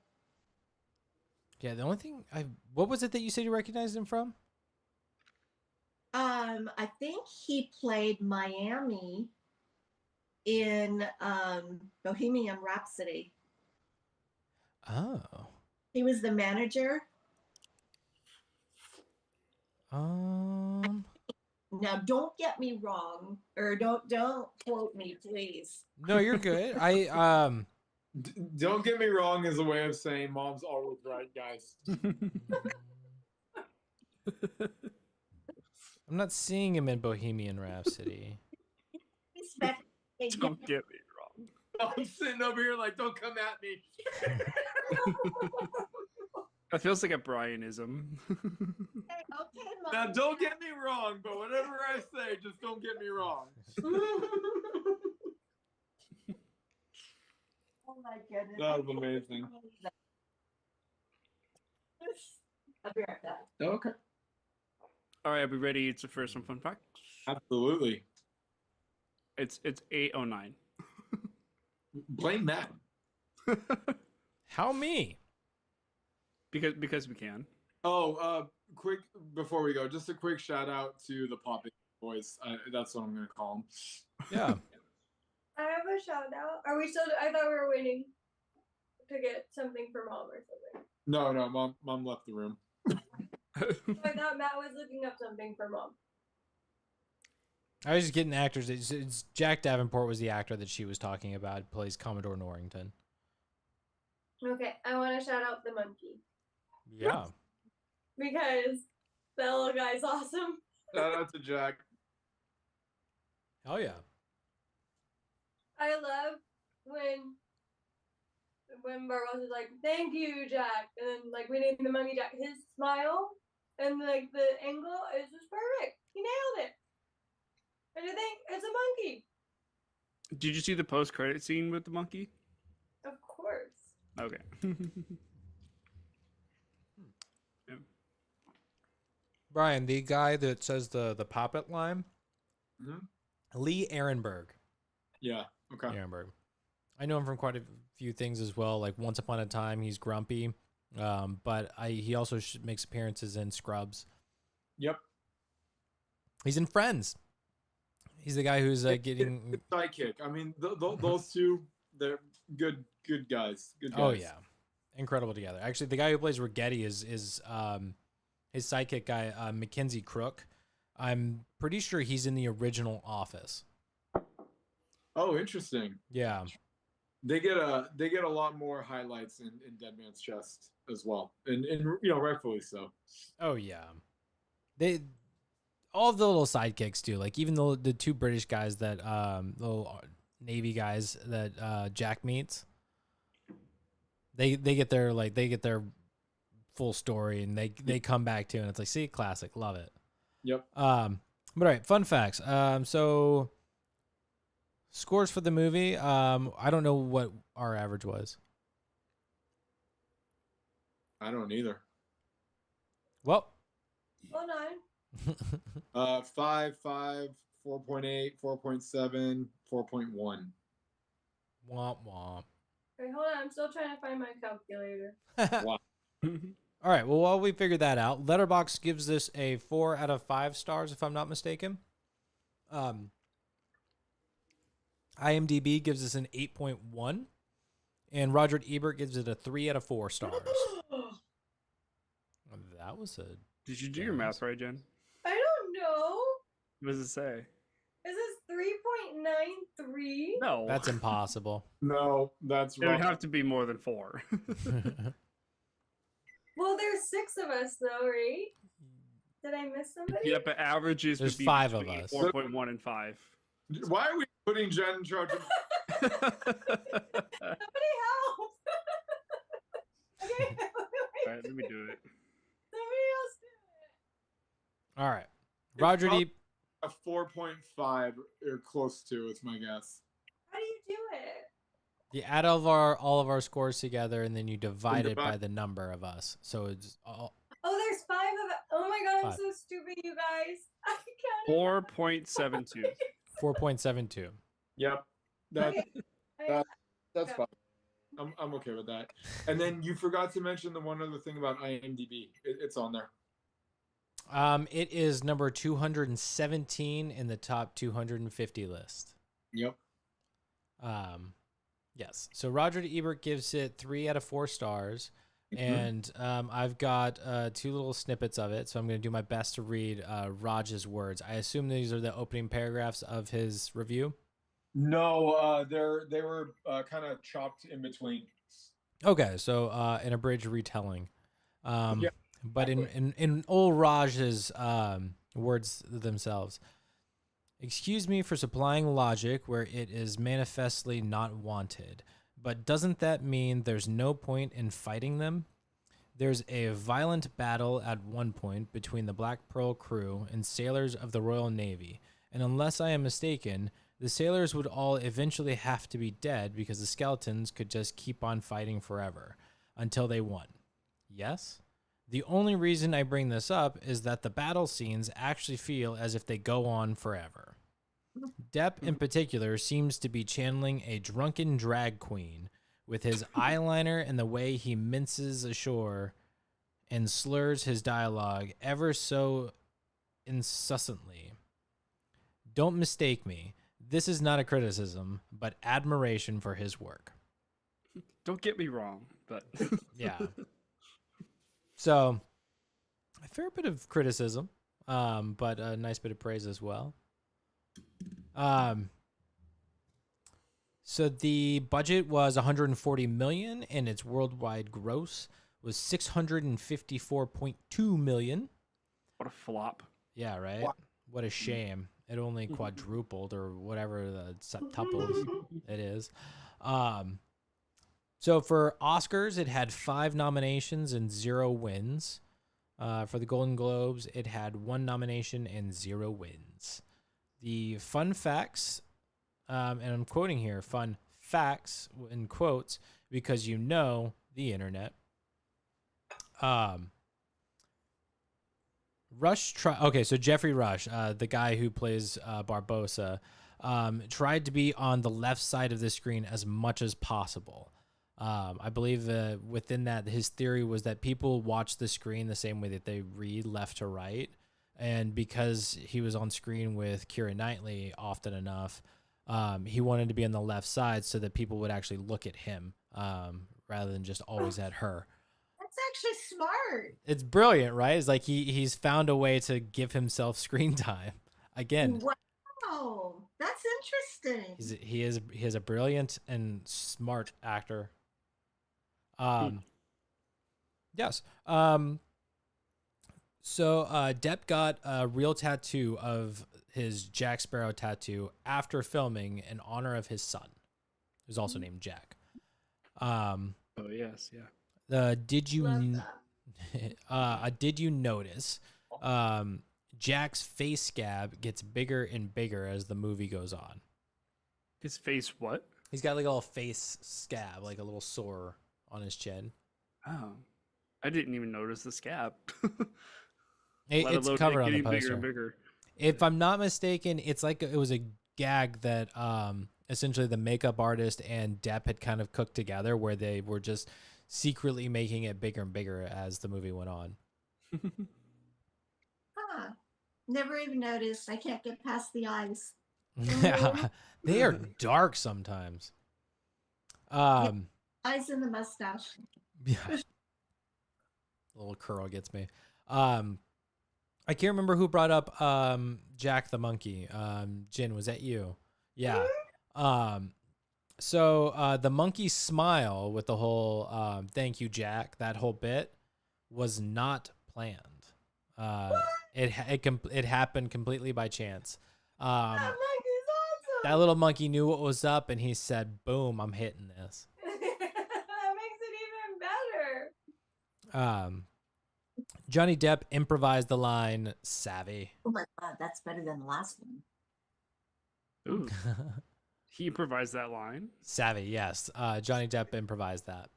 How amazing is that fact? So turkey jerky was used for decomposing skin. For the CGI, they used turkey jerky to get that image, which I can totally see. Like when I read that fact and watched the movie, I'm like, yeah, it totally looks like jerky. It's oddly Creative gross. people. It's good. It is the 10th highest growing franchise ever. Depp came up with the "Bring me that horizon" line at the end. Love it. A possible Will Turner. It was in fact not Tom Cruise. Not Tom Cruise. But a fella that would go on to make quite a killing in the Dark Knight movie, a man known as Heath Ledger. Oh. Could have been a possible Will Turner. I think it would have been a good choice too, but I agree. It's hard to see Will Turner not as Orlando Bloom. There was a possible Jack Sparrow. Before, did you guys want to talk out Heath Ledger or no?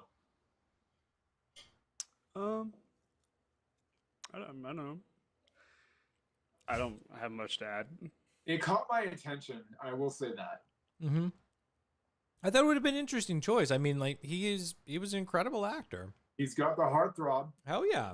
It's not too far from the time that he does 10 Things I Hate About You. Yeah. See, I really only know him from The Dark Knight, so I picture the Joker's face more than his actual face. You have to look for William Turner. The only thing I question is would he have like the athleticism that Orlando had? A Knight's Tale. Damn, good call. Yeah, it wouldn't be a bad choice. He could do it. Orlando Bloom. It wouldn't be a bad choice. He could totally do it. Okay. So a possible Jack Sparrow. This is a man we have all seen many a times before, especially the fans of the GoodFellas and the movies of that like. We've seen this man many a times. Any guesses as to who could have been Jack Sparrow? It's not De Niro, is it? It absolutely is De Niro. Oh my gosh. What? So, if I'm not, I will believe he turned this down. Good. And I don't remember what his reasoning was, but because it was so successful, it's why he takes the role of Captain Shakespeare in Stardust, which I know I've made us watch before. He turned it down because he didn't think it would be a big enough blockbuster if he was Jack Sparrow. Yeah. Oh, thank you. Could you imagine though? He would. What are your thoughts on that? I mean, with everything we know of. Oh, definitely. It's a hard no. He knew himself how much of a no it was. Oh, very much a no. No, I mean, like his humor is, Meet the Parents and all that's like that's good humor for De Niro, but coming in as Captain Jack Sparrow, no, just no. Yeah, and the thing is he could have been, Elizabeth Grant. Yeah, that's another thing. This is really bad. Not even close. Yeah. We could have used a little bit of that awkwardness. It would have been fun. But no, it would have been. It's not the same. No. But all right. So Keira Knightley was only 17 years old during the filming of this movie. She did a No lot way. she did a lot of stuff in her young age. She was only you said 17? 17, yeah. She looked so mature she looked like she was like a mature 26-year-old. I mean, she's done before this she's done Star Wars, but the big one was Bend It Like Beckham. Yep. And I think she was 16 during the filming of that, and I'm like, I would have sworn to God that this was a 20-year-old girl, like a 20-year-old woman. Like, you're kidding me? She's 16? Bullshit. She's got that like mature look. But I mean, she's gonna look that good forever. Mm-hmm. She's like Keira Knightley. Keira Knightley and what's her name from Van Helsing, The Underworld. She's in Click. Kate Beckinsale. Boston Strangler. Check that one out. What was it? The Boston Strangler. Oh, with Keira Knightley? Yep. Are you saying she's scary looking? No, she's like one of the reporters and investigators. She's great in it. Okay. All right. Here we go. Tortuga and Port Royal were filmed in the Caribbean. I don't remember what the islands were, but there were a couple of them down there. Most of Jack's hats are made of rubber. He lost 10 leather hats during filming, which sunk in the ocean. Wow. Damn. So somebody can go find can fish out some leather hats. Yeah. Has anybody found them? Yes, Pirates memorabilia there. Yeah, hell yeah. Hey, little sis, we got a new pirate adventure. Rent a pirate ship and go sailing. Yep. And while you're at it, might as well try to find the Titanic too. So. Yeah. The, The ca- rum will keep me warm. the cast and crew ransacked the treasure cave set after filming. Nothing was left behind. Oh wow. They gutted that place. Damn, there was tons of stuff. Including all 882 pieces of Of Gelt chocolate. Yeah, the fact that they made that many pieces is ridiculous. Who got the crown? Oh, good call. Jack got the crown. He had to. Johnny Depp, he wears it when he's sitting at home. Yes. So the island on which Jack and Elizabeth are left is called Petit Tabac, part of the Tobago Cays, a popular sailing destination comprising of 5 uninhabited islands. When a Finnish sailing crew visited the island in January 2003, they discovered a pile of debris and burned palm tree leaves. They were not aware it had been a recent movie shooting scene. Oh no. So they didn't even clean it up? No. Wow. They probably assumed they just burned everything and it just burnt up, and they're like, okay, we're done. Could you imagine seeing that and not knowing what it was for? Right? And then you watch this movie, you're like, oh my god. Yeah. You just sailed by an area where Johnny Depp and Keira Knightley were just at. Yeah, like you just passed, like you passed each other, you know.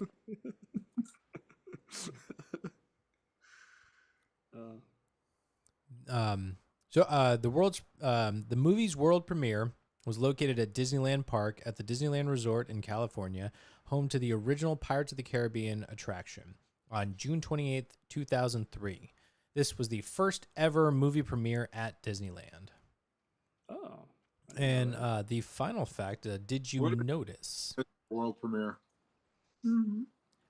If they didn't do it at the ride, it's just like, What are you doing? what a disservice. Yeah. So did you notice there is a hidden Mickey in the final cannon shot during Black Pearl's siege of the town? You can see a hidden Mickey. No, I did not. I didn't notice. I definitely didn't notice this one, and would certainly be interested to go back and look at it. I didn't know about a hidden Mickey, so that's cool. I did see a new thing though. When Elizabeth activates the medallion after she falls into the water, when the weather changes and as they're coming up, you can see the clouds are rolling in, and it looks like a hand coming at the camera. I saw. Yes. I'd never noticed that before, but after reading the fact, I was looking out for it. And I was like, oh, I totally see it. Like, it's subtle enough, but it's obvious enough too. Like you once you see it, you see it. Mm-hmm. But all right, I'm gonna say it. Do we want to take a break or anything like that, or just pushing through? All right. Over here. Well, let's start at the very beginning. A very good place to start. I always love the intro to this movie. Just the title drop of everything, the smoke and embers. I wish it lasted longer, but what an incredible way to kind of set the tone for this movie. It gives you such good vibes, and then you get the fog and the boat, and you hear Elizabeth singing, and oh man, it's eerie. It's so perfect for what's to come. What a great intro this is. It's a lot of fun. A great intro to the characters as well. Like the fact that we get Gibbs, Norrington. I mean, we get half the crew in this one scene. The only thing that changes is the time jump and older Elizabeth and Will. Like, we get so much, with the exception of Jack, but he gets his own special intro. Now he does. So, Yeah, I really like this intro. I think it's a lot of fun. Go ahead, Nick. Yeah, the note that I took down, we get hit with our first bit of comedy with the close up. Well, we first see Jack Sparrow like from the backside, and it's like a low camera. He's up at the top of the boat of his sail, and then it cuts to the other side, and we're getting in close on his face, and then we're seeing the other ships in the ocean, and I'm thinking like, oh man, like this guy is the captain of his own ship. He's on the top. He's riding the seas up and high. And then it cuts to a wide shot, and it's just a little like wooden paddle boat. That gets me every time. It's just it's too funny. And then it starts sinking, but he's still. Yeah, yeah. It starts sinking, and then as he has the perfect amount of height to just casually step onto the dock as the boat is fully sunk. That's that the is part the that most kills me. Jack Sparrow thing ever. Yeah. That is the part that kills me. Is just every time that it's just perfect, and then he hops out there and is chatting about it's a shilling to park your boat at the dock, and it's like, what boat, dude? It's underwater. Sure, I'll take the shilling. Go ahead, Brian.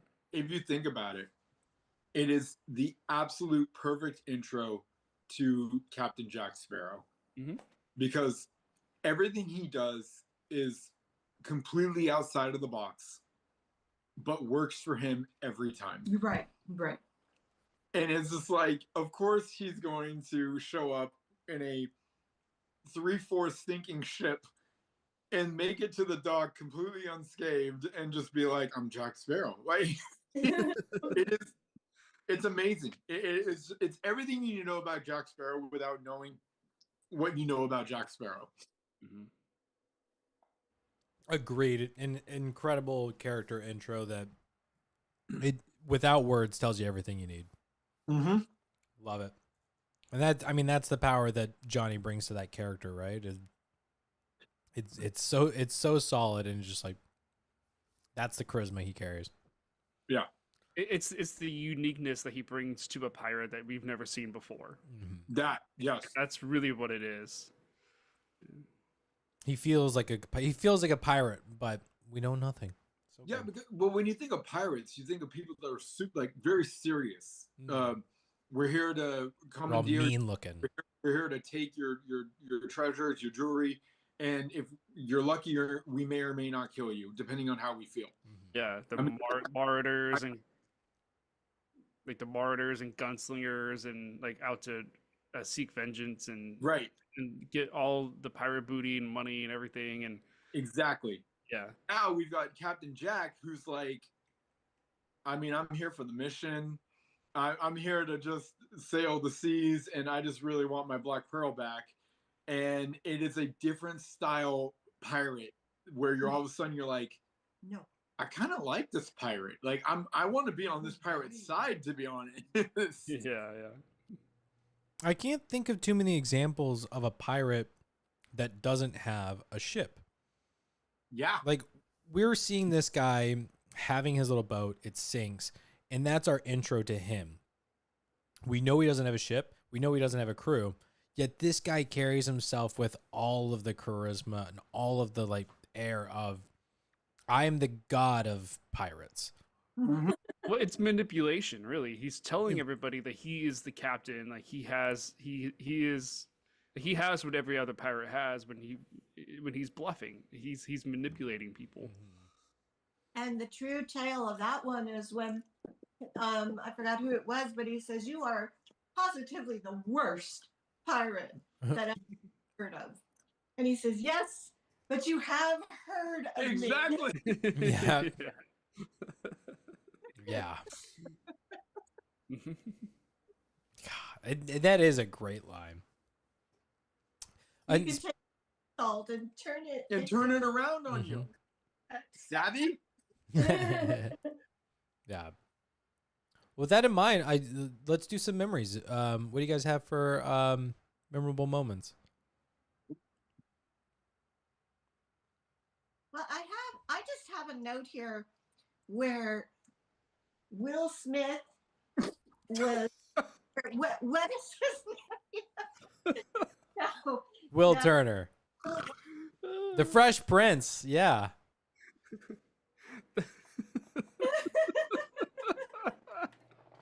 I just pictured Will Smith in like every role. Woo, that was funny.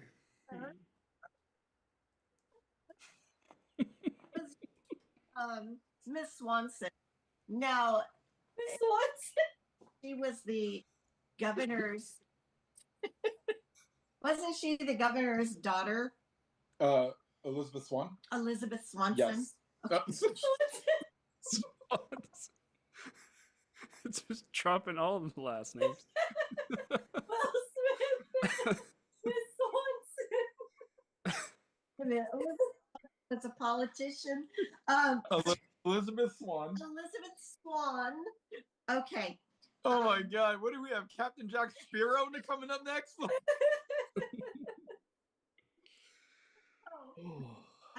Saying, and it comes true every year. Mother doesn't remember too good. Okay. Okay. Elizabeth Swan. So yeah, when they met and she was coming down the stairs, she clearly wanted to be less formal. And she was excited, to see him. Mhm. But as handsome as he was just not very bright and very formal. And that truly insulted her. You can see the expression on her face, like, okay, sure, whatever. You'd be done with you. And I just thought that was sad. I would have liked to have had more of a warmer greeting from both sides. Like, yeah, I remember you. Wow, you've grown so much, But no, it wasn't that way at all. So, is your memory? Are you? What's your memory? I think that might just be like part of the intro. Memory. Oh, that's part of the intro. Okay. Just work with me, okay? Yeah. Let's go on with the flow. We're flowing. Go ahead, Jen. My memory is always gonna be the song. Do-do-do, do-do-do, do-do-do-do-do-do. I can't think of Pirates without having the song stuck in my head for years.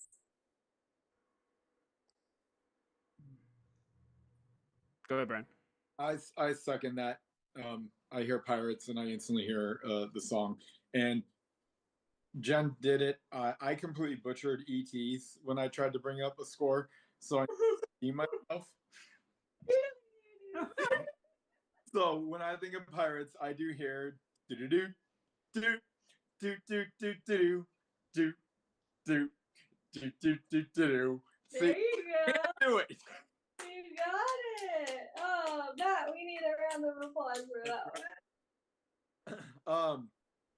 That's one of my memories. Another one of my memories is definitely Why's the Rum Gone?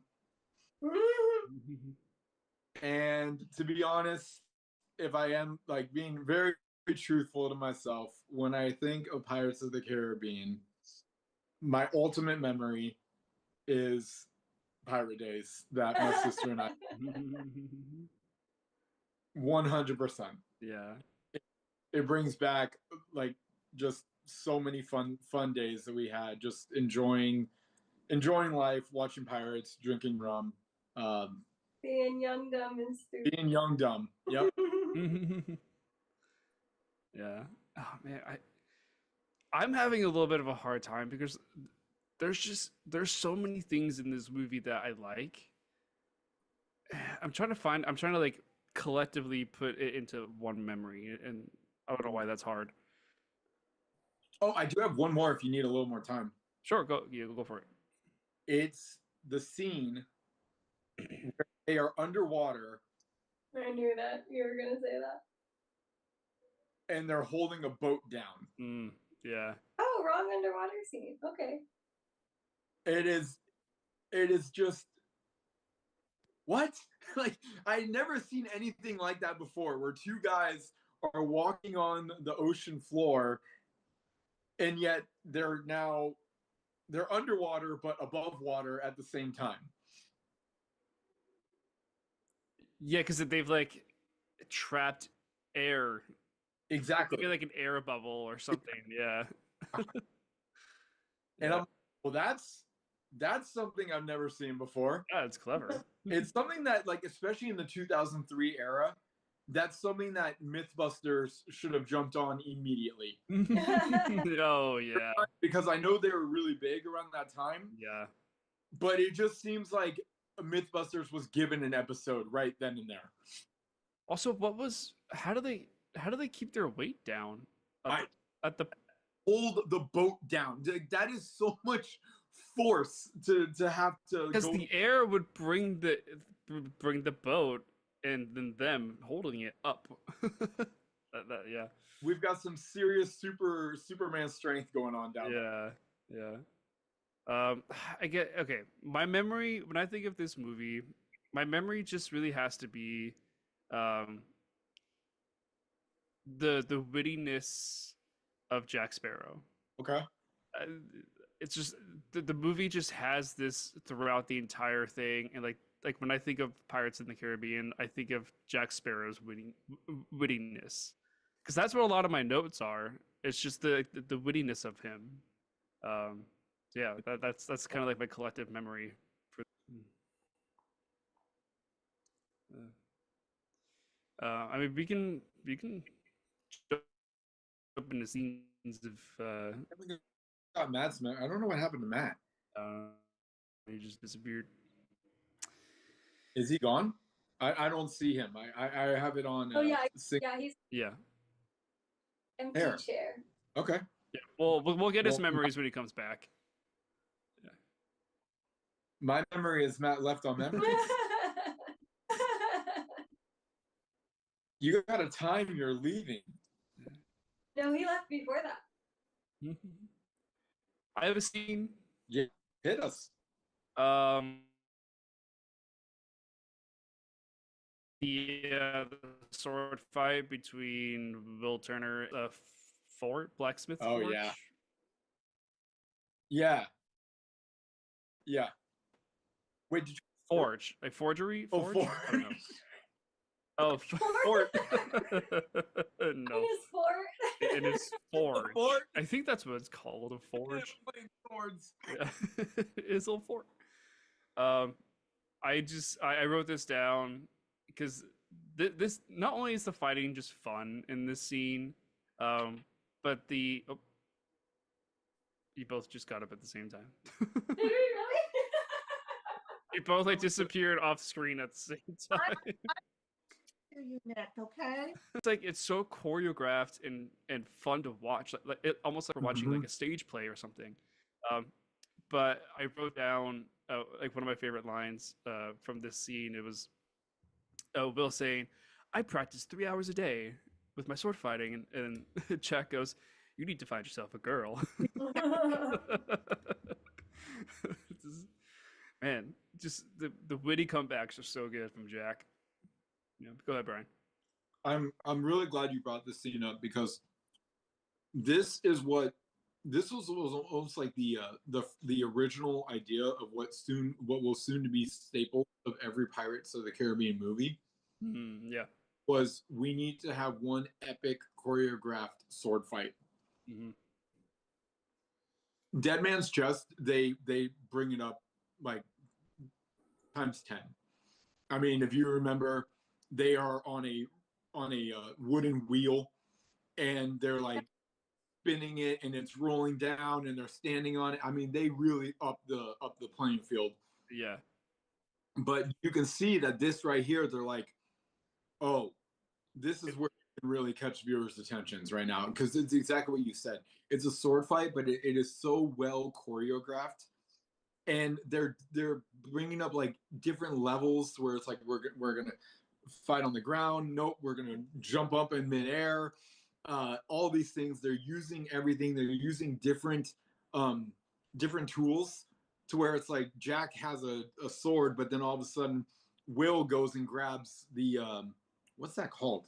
The hot iron staff. Do you know what I'm talking about? Sure. The Yeah. poker, yeah. Just grabs the poker and it's like, okay, we're gonna use this. There's obviously all these swords all around that can be utilized. It is such a very entertaining scene. And I really feel bad for the donkey in this scene.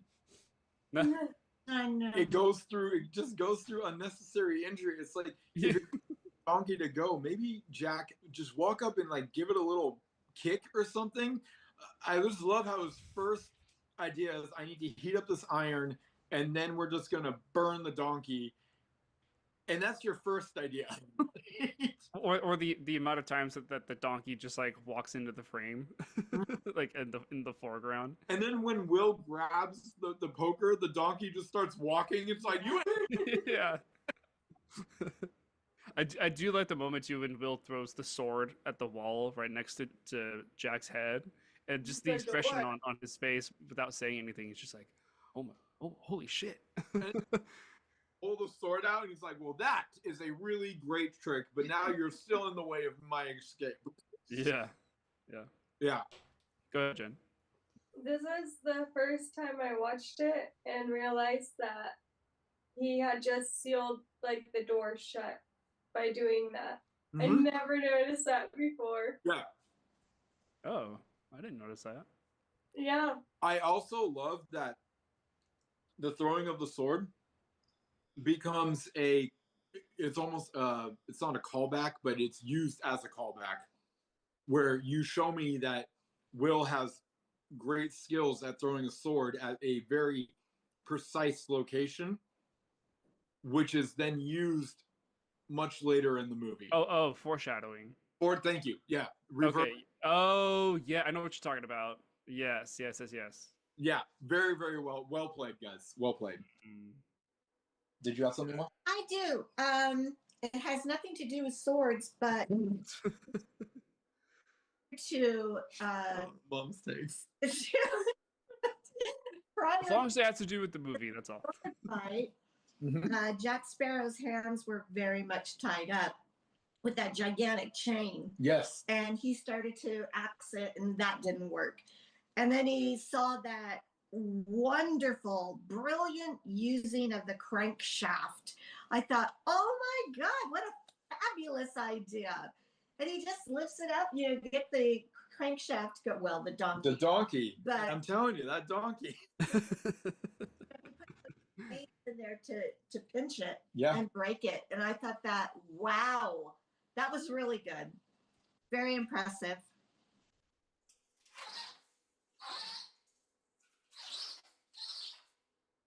Sorry, Nick's got to do his line of coke right now. Sorry. I thought the monkey was with us. Those are my windows. No, I agree. And once again, showing how quick thinking and witty Jack is. Mm-hmm. Matt, you're muted. And also, do you want to go over your memories? Thank you for letting me know I was muted. Sorry, I hear the. Oh, there she is. Like, I heard the cat, and I was like, I don't know where she is. I'm afraid I'm gonna wheel over her foot or something. For my memories, I think the biggest one is gonna be those reveals, those quick reveals of the skeletons.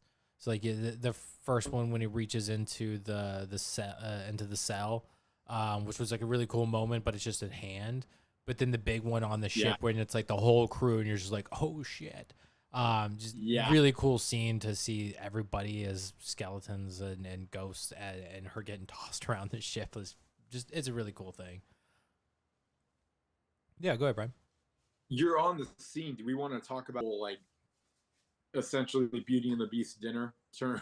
Certainly, if you'd like, yeah. Yeah. Is that your title for it? No, I unfortunately I couldn't really take notes. Be our guest.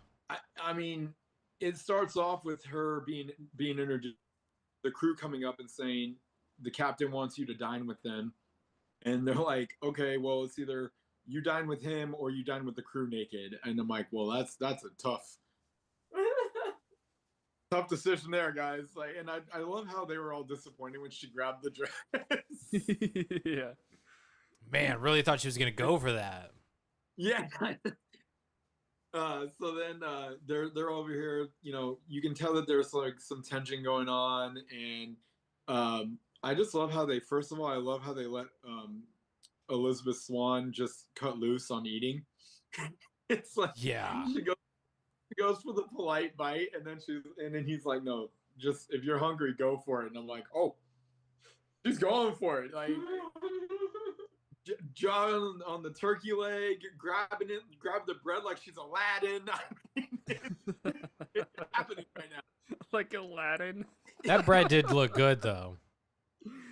Oh That my bread look good. You know me, man. I will reference any movie I can if it's appropriate. I can just picture a boo taking a ungrateful And bite. then, sorry, what was Barbossa's actor name? Because I feel he dials it up so much in this scene and it works. Jeffrey Rush. Jeffrey Rush, thank you. When he starts basically going on monologue and he's saying who they are, how he's how frustrated he is, what he's been in, and he basically pushes her out, and the whole "you're not afraid of ghosts." Yeah. I mean, that is just you're in one. Takes the wine, chugs it. You see it just completely through his skeletal system. I mean, movie is lights out at this part. It is. Yeah. This scene is so good. Yeah. You got something, Mom? I do. Now the way I understood it, they were all ghosts. Now the two ones with the umbrellas and everything, Mhm. there was this one The Poppet Boys. That's The- what I call them. the puppet boys. Okay. There's this one scene that kind of puzzled me because I think it was like they were holding on to a bedpan or those bedpan warmers Mhm. had the hot coals. Oh yeah. They actually reacted that it was hot, and it was my understanding that they couldn't feel anything because Barbossa, he got shot and the bullet went through and he didn't feel a thing. Yeah. And the other ghosts, they also, while they were in their skins, they didn't feel anything either. So I was just kind of wondering. That's a good observation. Thank you. Matt's got something.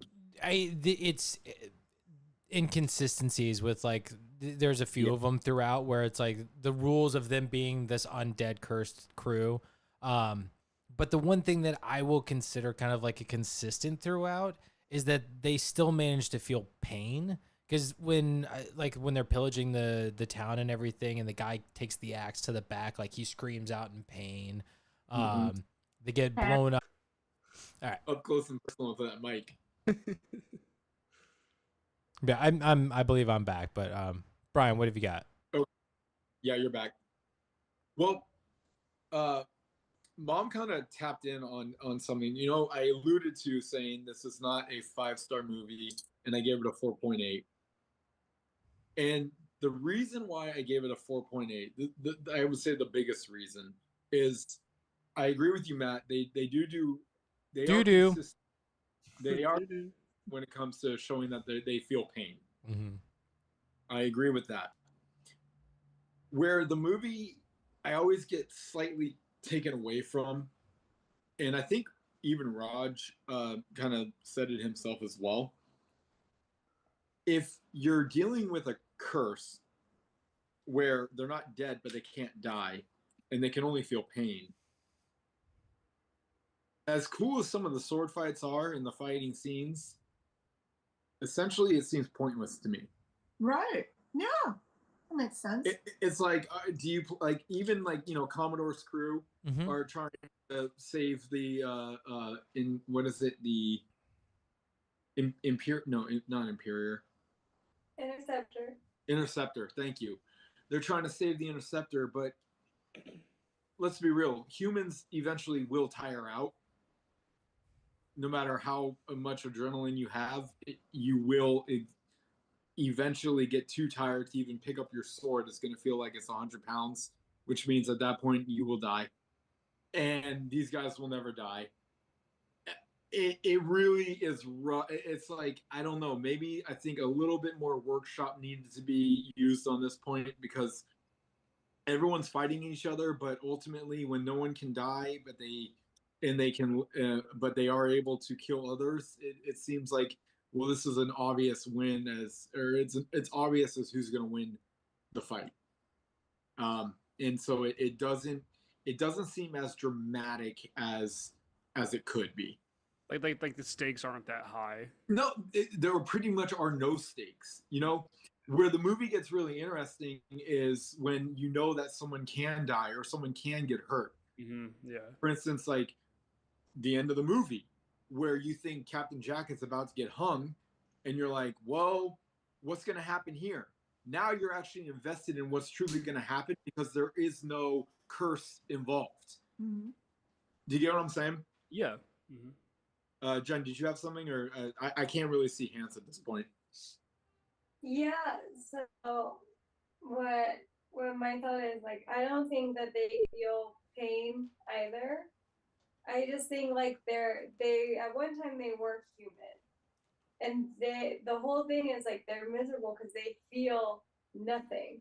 So I think of it is just like, oh, this would, because you can see, like, back to the scene mom brought up, you can see quickly the other Elo puppet guy was like, come on, you idiot. Like, obviously it's not hot. Like, you're just imagining it.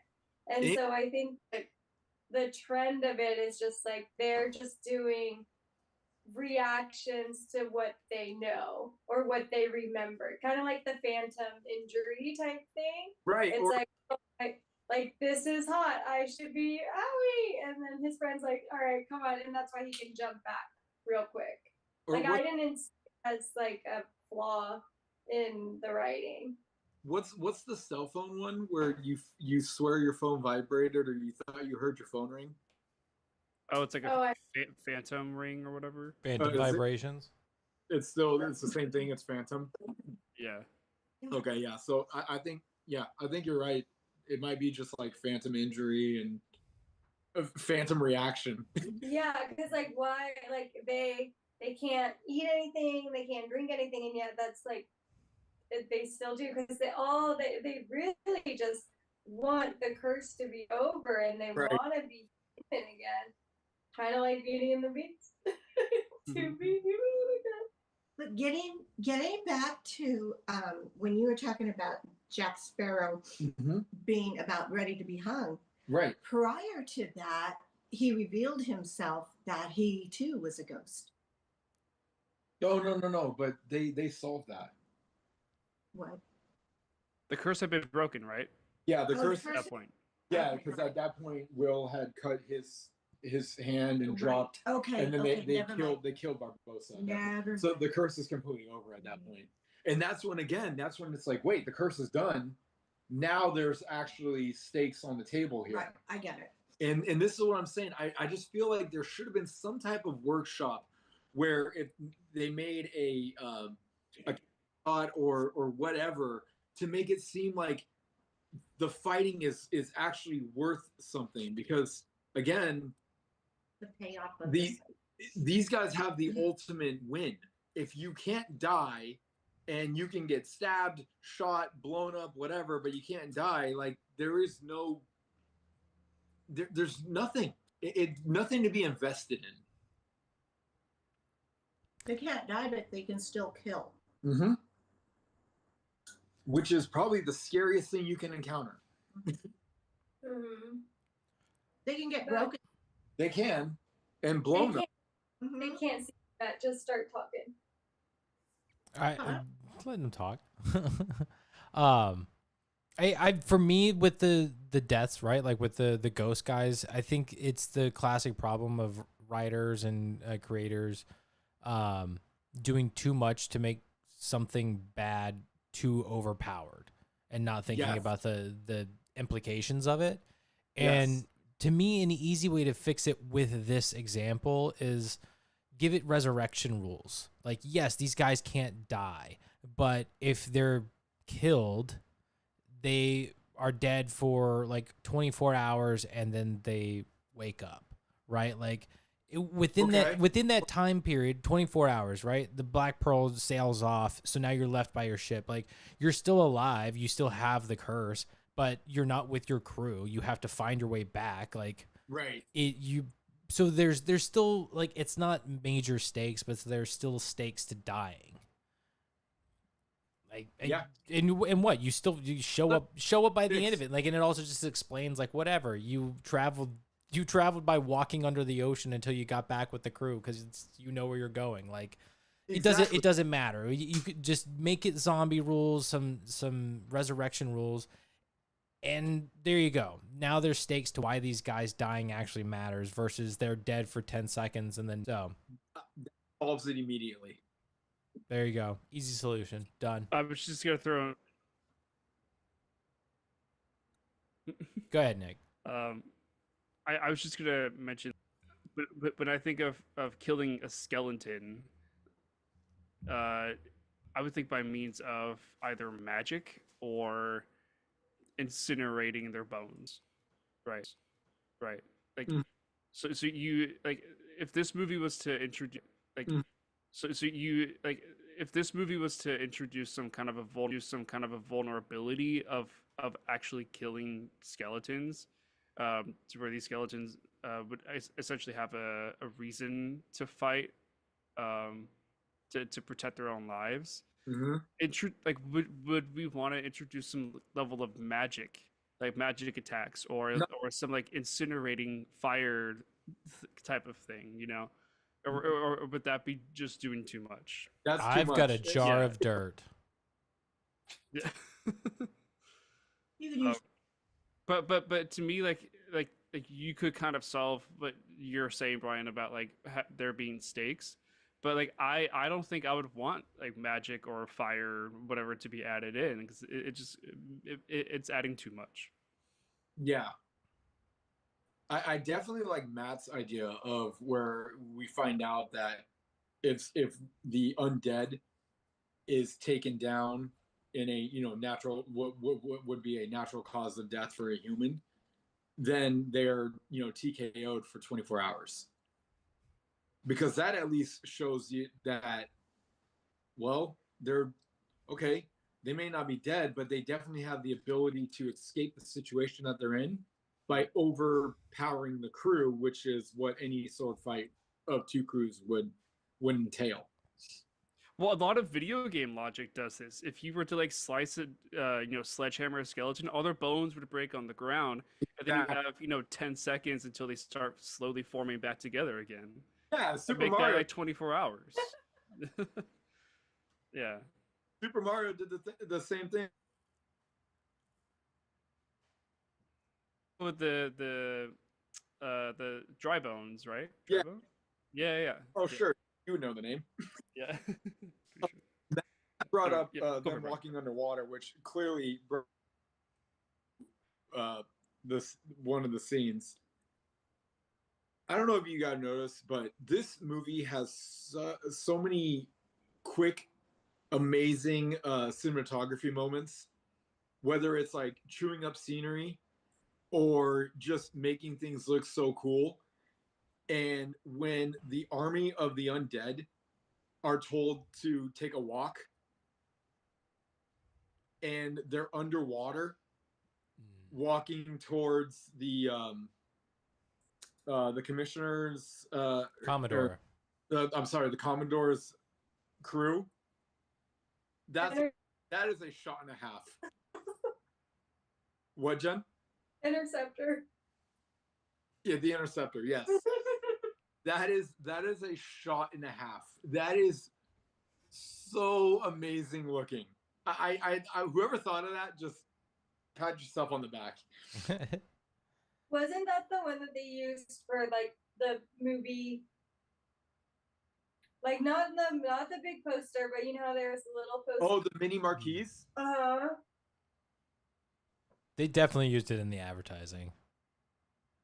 I think it was in the trailer, wasn't it? I think so. At least the bit of him, like, walking out into the moonlight with that one. Yeah, but we're not talking about the moonlight. We're talking about them underwater. Yeah, when he steps into the moonlight underwater. Oh Yeah. god. Oh, now I see what you're saying. Okay. Put the rum down, bro. No, I will do the reverse. Am I the only one that loved that scene? I thought there'd be actually comments on this. It's an incredible scene. Sorry, I got a little lost. Are you talking about when they're actually climbing up the ship, I mean, partially the whole thing. or on when the- they're walking underwater? Bring on the balloons. This is a very happy occasion. Nick. Oh, did I do balloons? Yeah. Oh, sorry, I hit my own camera, so I couldn't tell. No. Before they're climbing up the ship, they're literally. It's like the camera is facing the crew walking. It's a classic slow mo walk. Oh, yes. I know what you're talking about. But Yep. they are undead underwater, and they're walking right towards the camera. And I'm like, I cannot say how amazing this shot looks. Yeah. That was a good one. It's so good. My only nitpick is I wish that they had held on that shot longer. I feel like they do too many cutaways before they come back to it. Yeah. Give me like 10 or 15 seconds Yeah. of or even 20 maybe of just like that, Yeah. slow mo with like the music coming up. Yeah. No, it is. I agree. I think they could have held it a little bit longer. Yeah. You're giving me a 2.5-hour movie. You might as well just give me. I feel like they weren't confident in the effects. Like they thought they may be too cheesy or something. Which is a shame because yeah, it is. Well, and it's easier. I think it's easier to animate shorter snippets of scene versus like big renders of like a long sequence. Which having that many bodies walking underwater was incredible. Like, do you think when they saw the final cut and they saw how short it was, they're like, "Son of a bitch"? Probably a little I piece of wouldn't them. be surprised. If only we could have a mulligan on that one, huh, boys?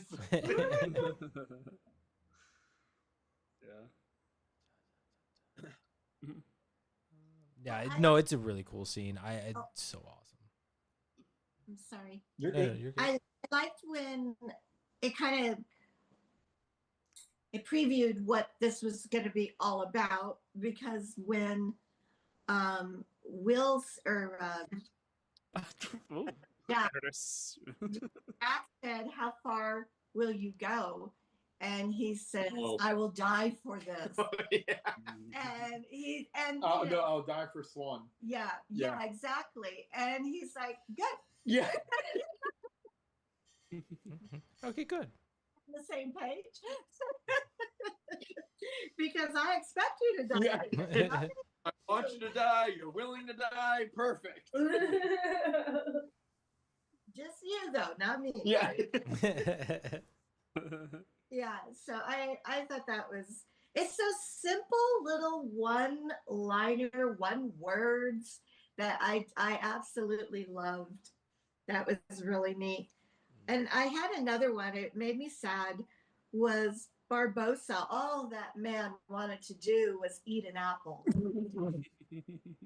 And when he finally got life for 2 seconds, he said, "I feel old, Cold.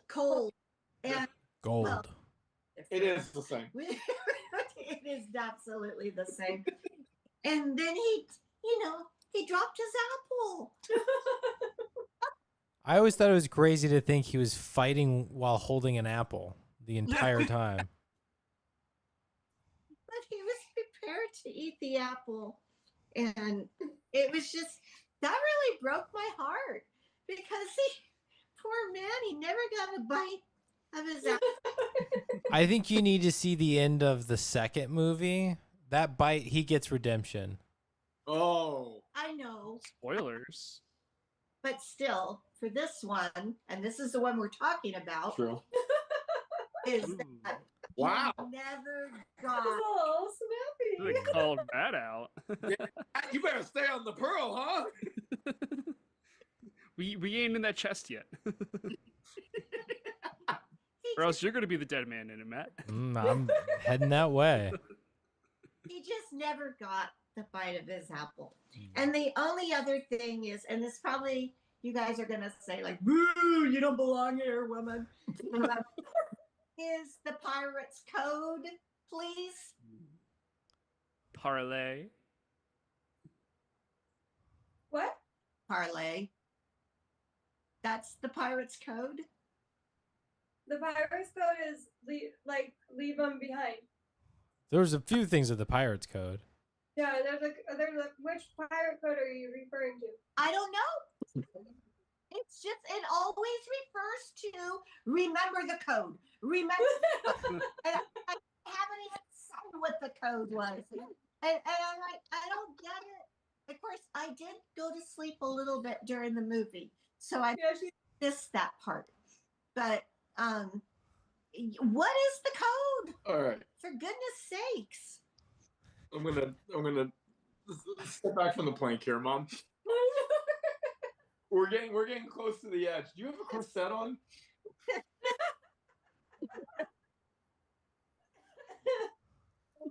Okay. Boy, a lot to unpack here. All right, let's start with the code. So, the code they have a couple. The first one is it's more of a quote motto. That is take everything. No, what? Take everything, leave nothing behind. Okay. What they mean by that is when it comes to treasure, when it comes to stealing things, Okay. you are grabbing what you can and you want to leave nothing behind. Okay. Got it. Okay? Now, when it comes to being part of the crew Mm-hmm. in the code that they're talking about there, they are talking about if one of your if one of the crew members either gets hurt, injured, killed, you don't worry about that crew member.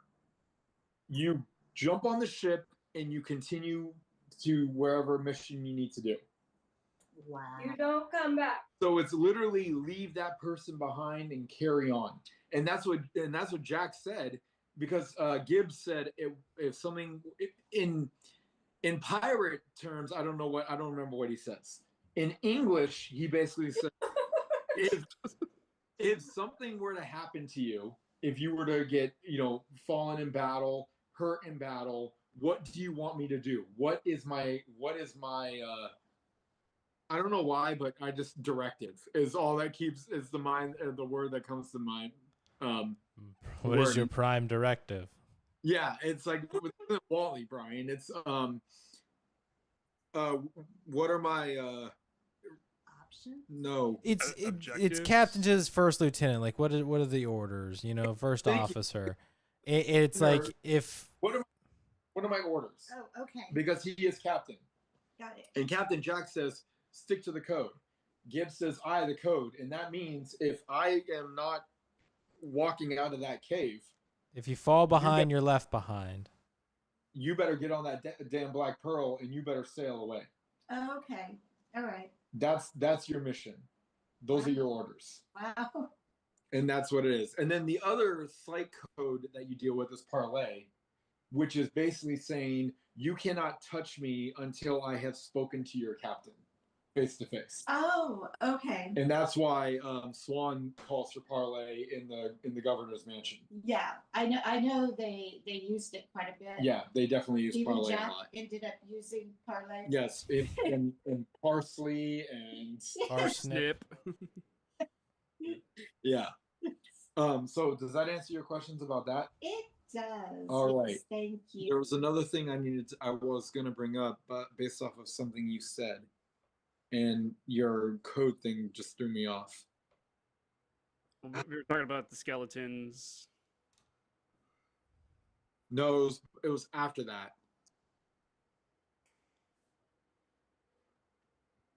Oh man, I lost it. I don't know. What was Mom talking about before her code? The apple. Barbosa Oh, and his yeah. apple. Oh yeah. Thank you, Barbosa. That's what it was. Okay. Has the crew. Does Barbosa deserve to die? I mean, I mean, he's the villain. he is a pirate. But He is murderous. He did mutiny. Like, while we didn't see him necessarily do a whole lot of bad things, he's still a bad guy. I agree with this, but it was Jack Sparrow that took him down, not the That's revenge, man. He left him on an island twice to die. right, but it's also pirate versus pirate at this point. You would think that if anyone deserved to kill Barbossa, it would be the Commodore in his redcoats, because Barbossa was the one that was wreaking havoc on the public. No. But Commodore needed it the Jack most, is the but good no. guy. Because if you think about it, also think about it. Look at Captain Jack's expression when he actually kills Barbossa. He doesn't look happy. Mhm. He doesn't look like revenge has been fulfilled. He actually looks like he lost a buddy. I didn't notice. Matt has his hand up. I think that is What a certainly. hot take. I'm willing to. I'll take it. I think that's a way that you can interpret the look. I think that like him being disappointed, for me, the whole purpose of Jack Sparrow in this movie is to kill Barbossa and get the Black Pearl. Like that is his. not a pistol. We know.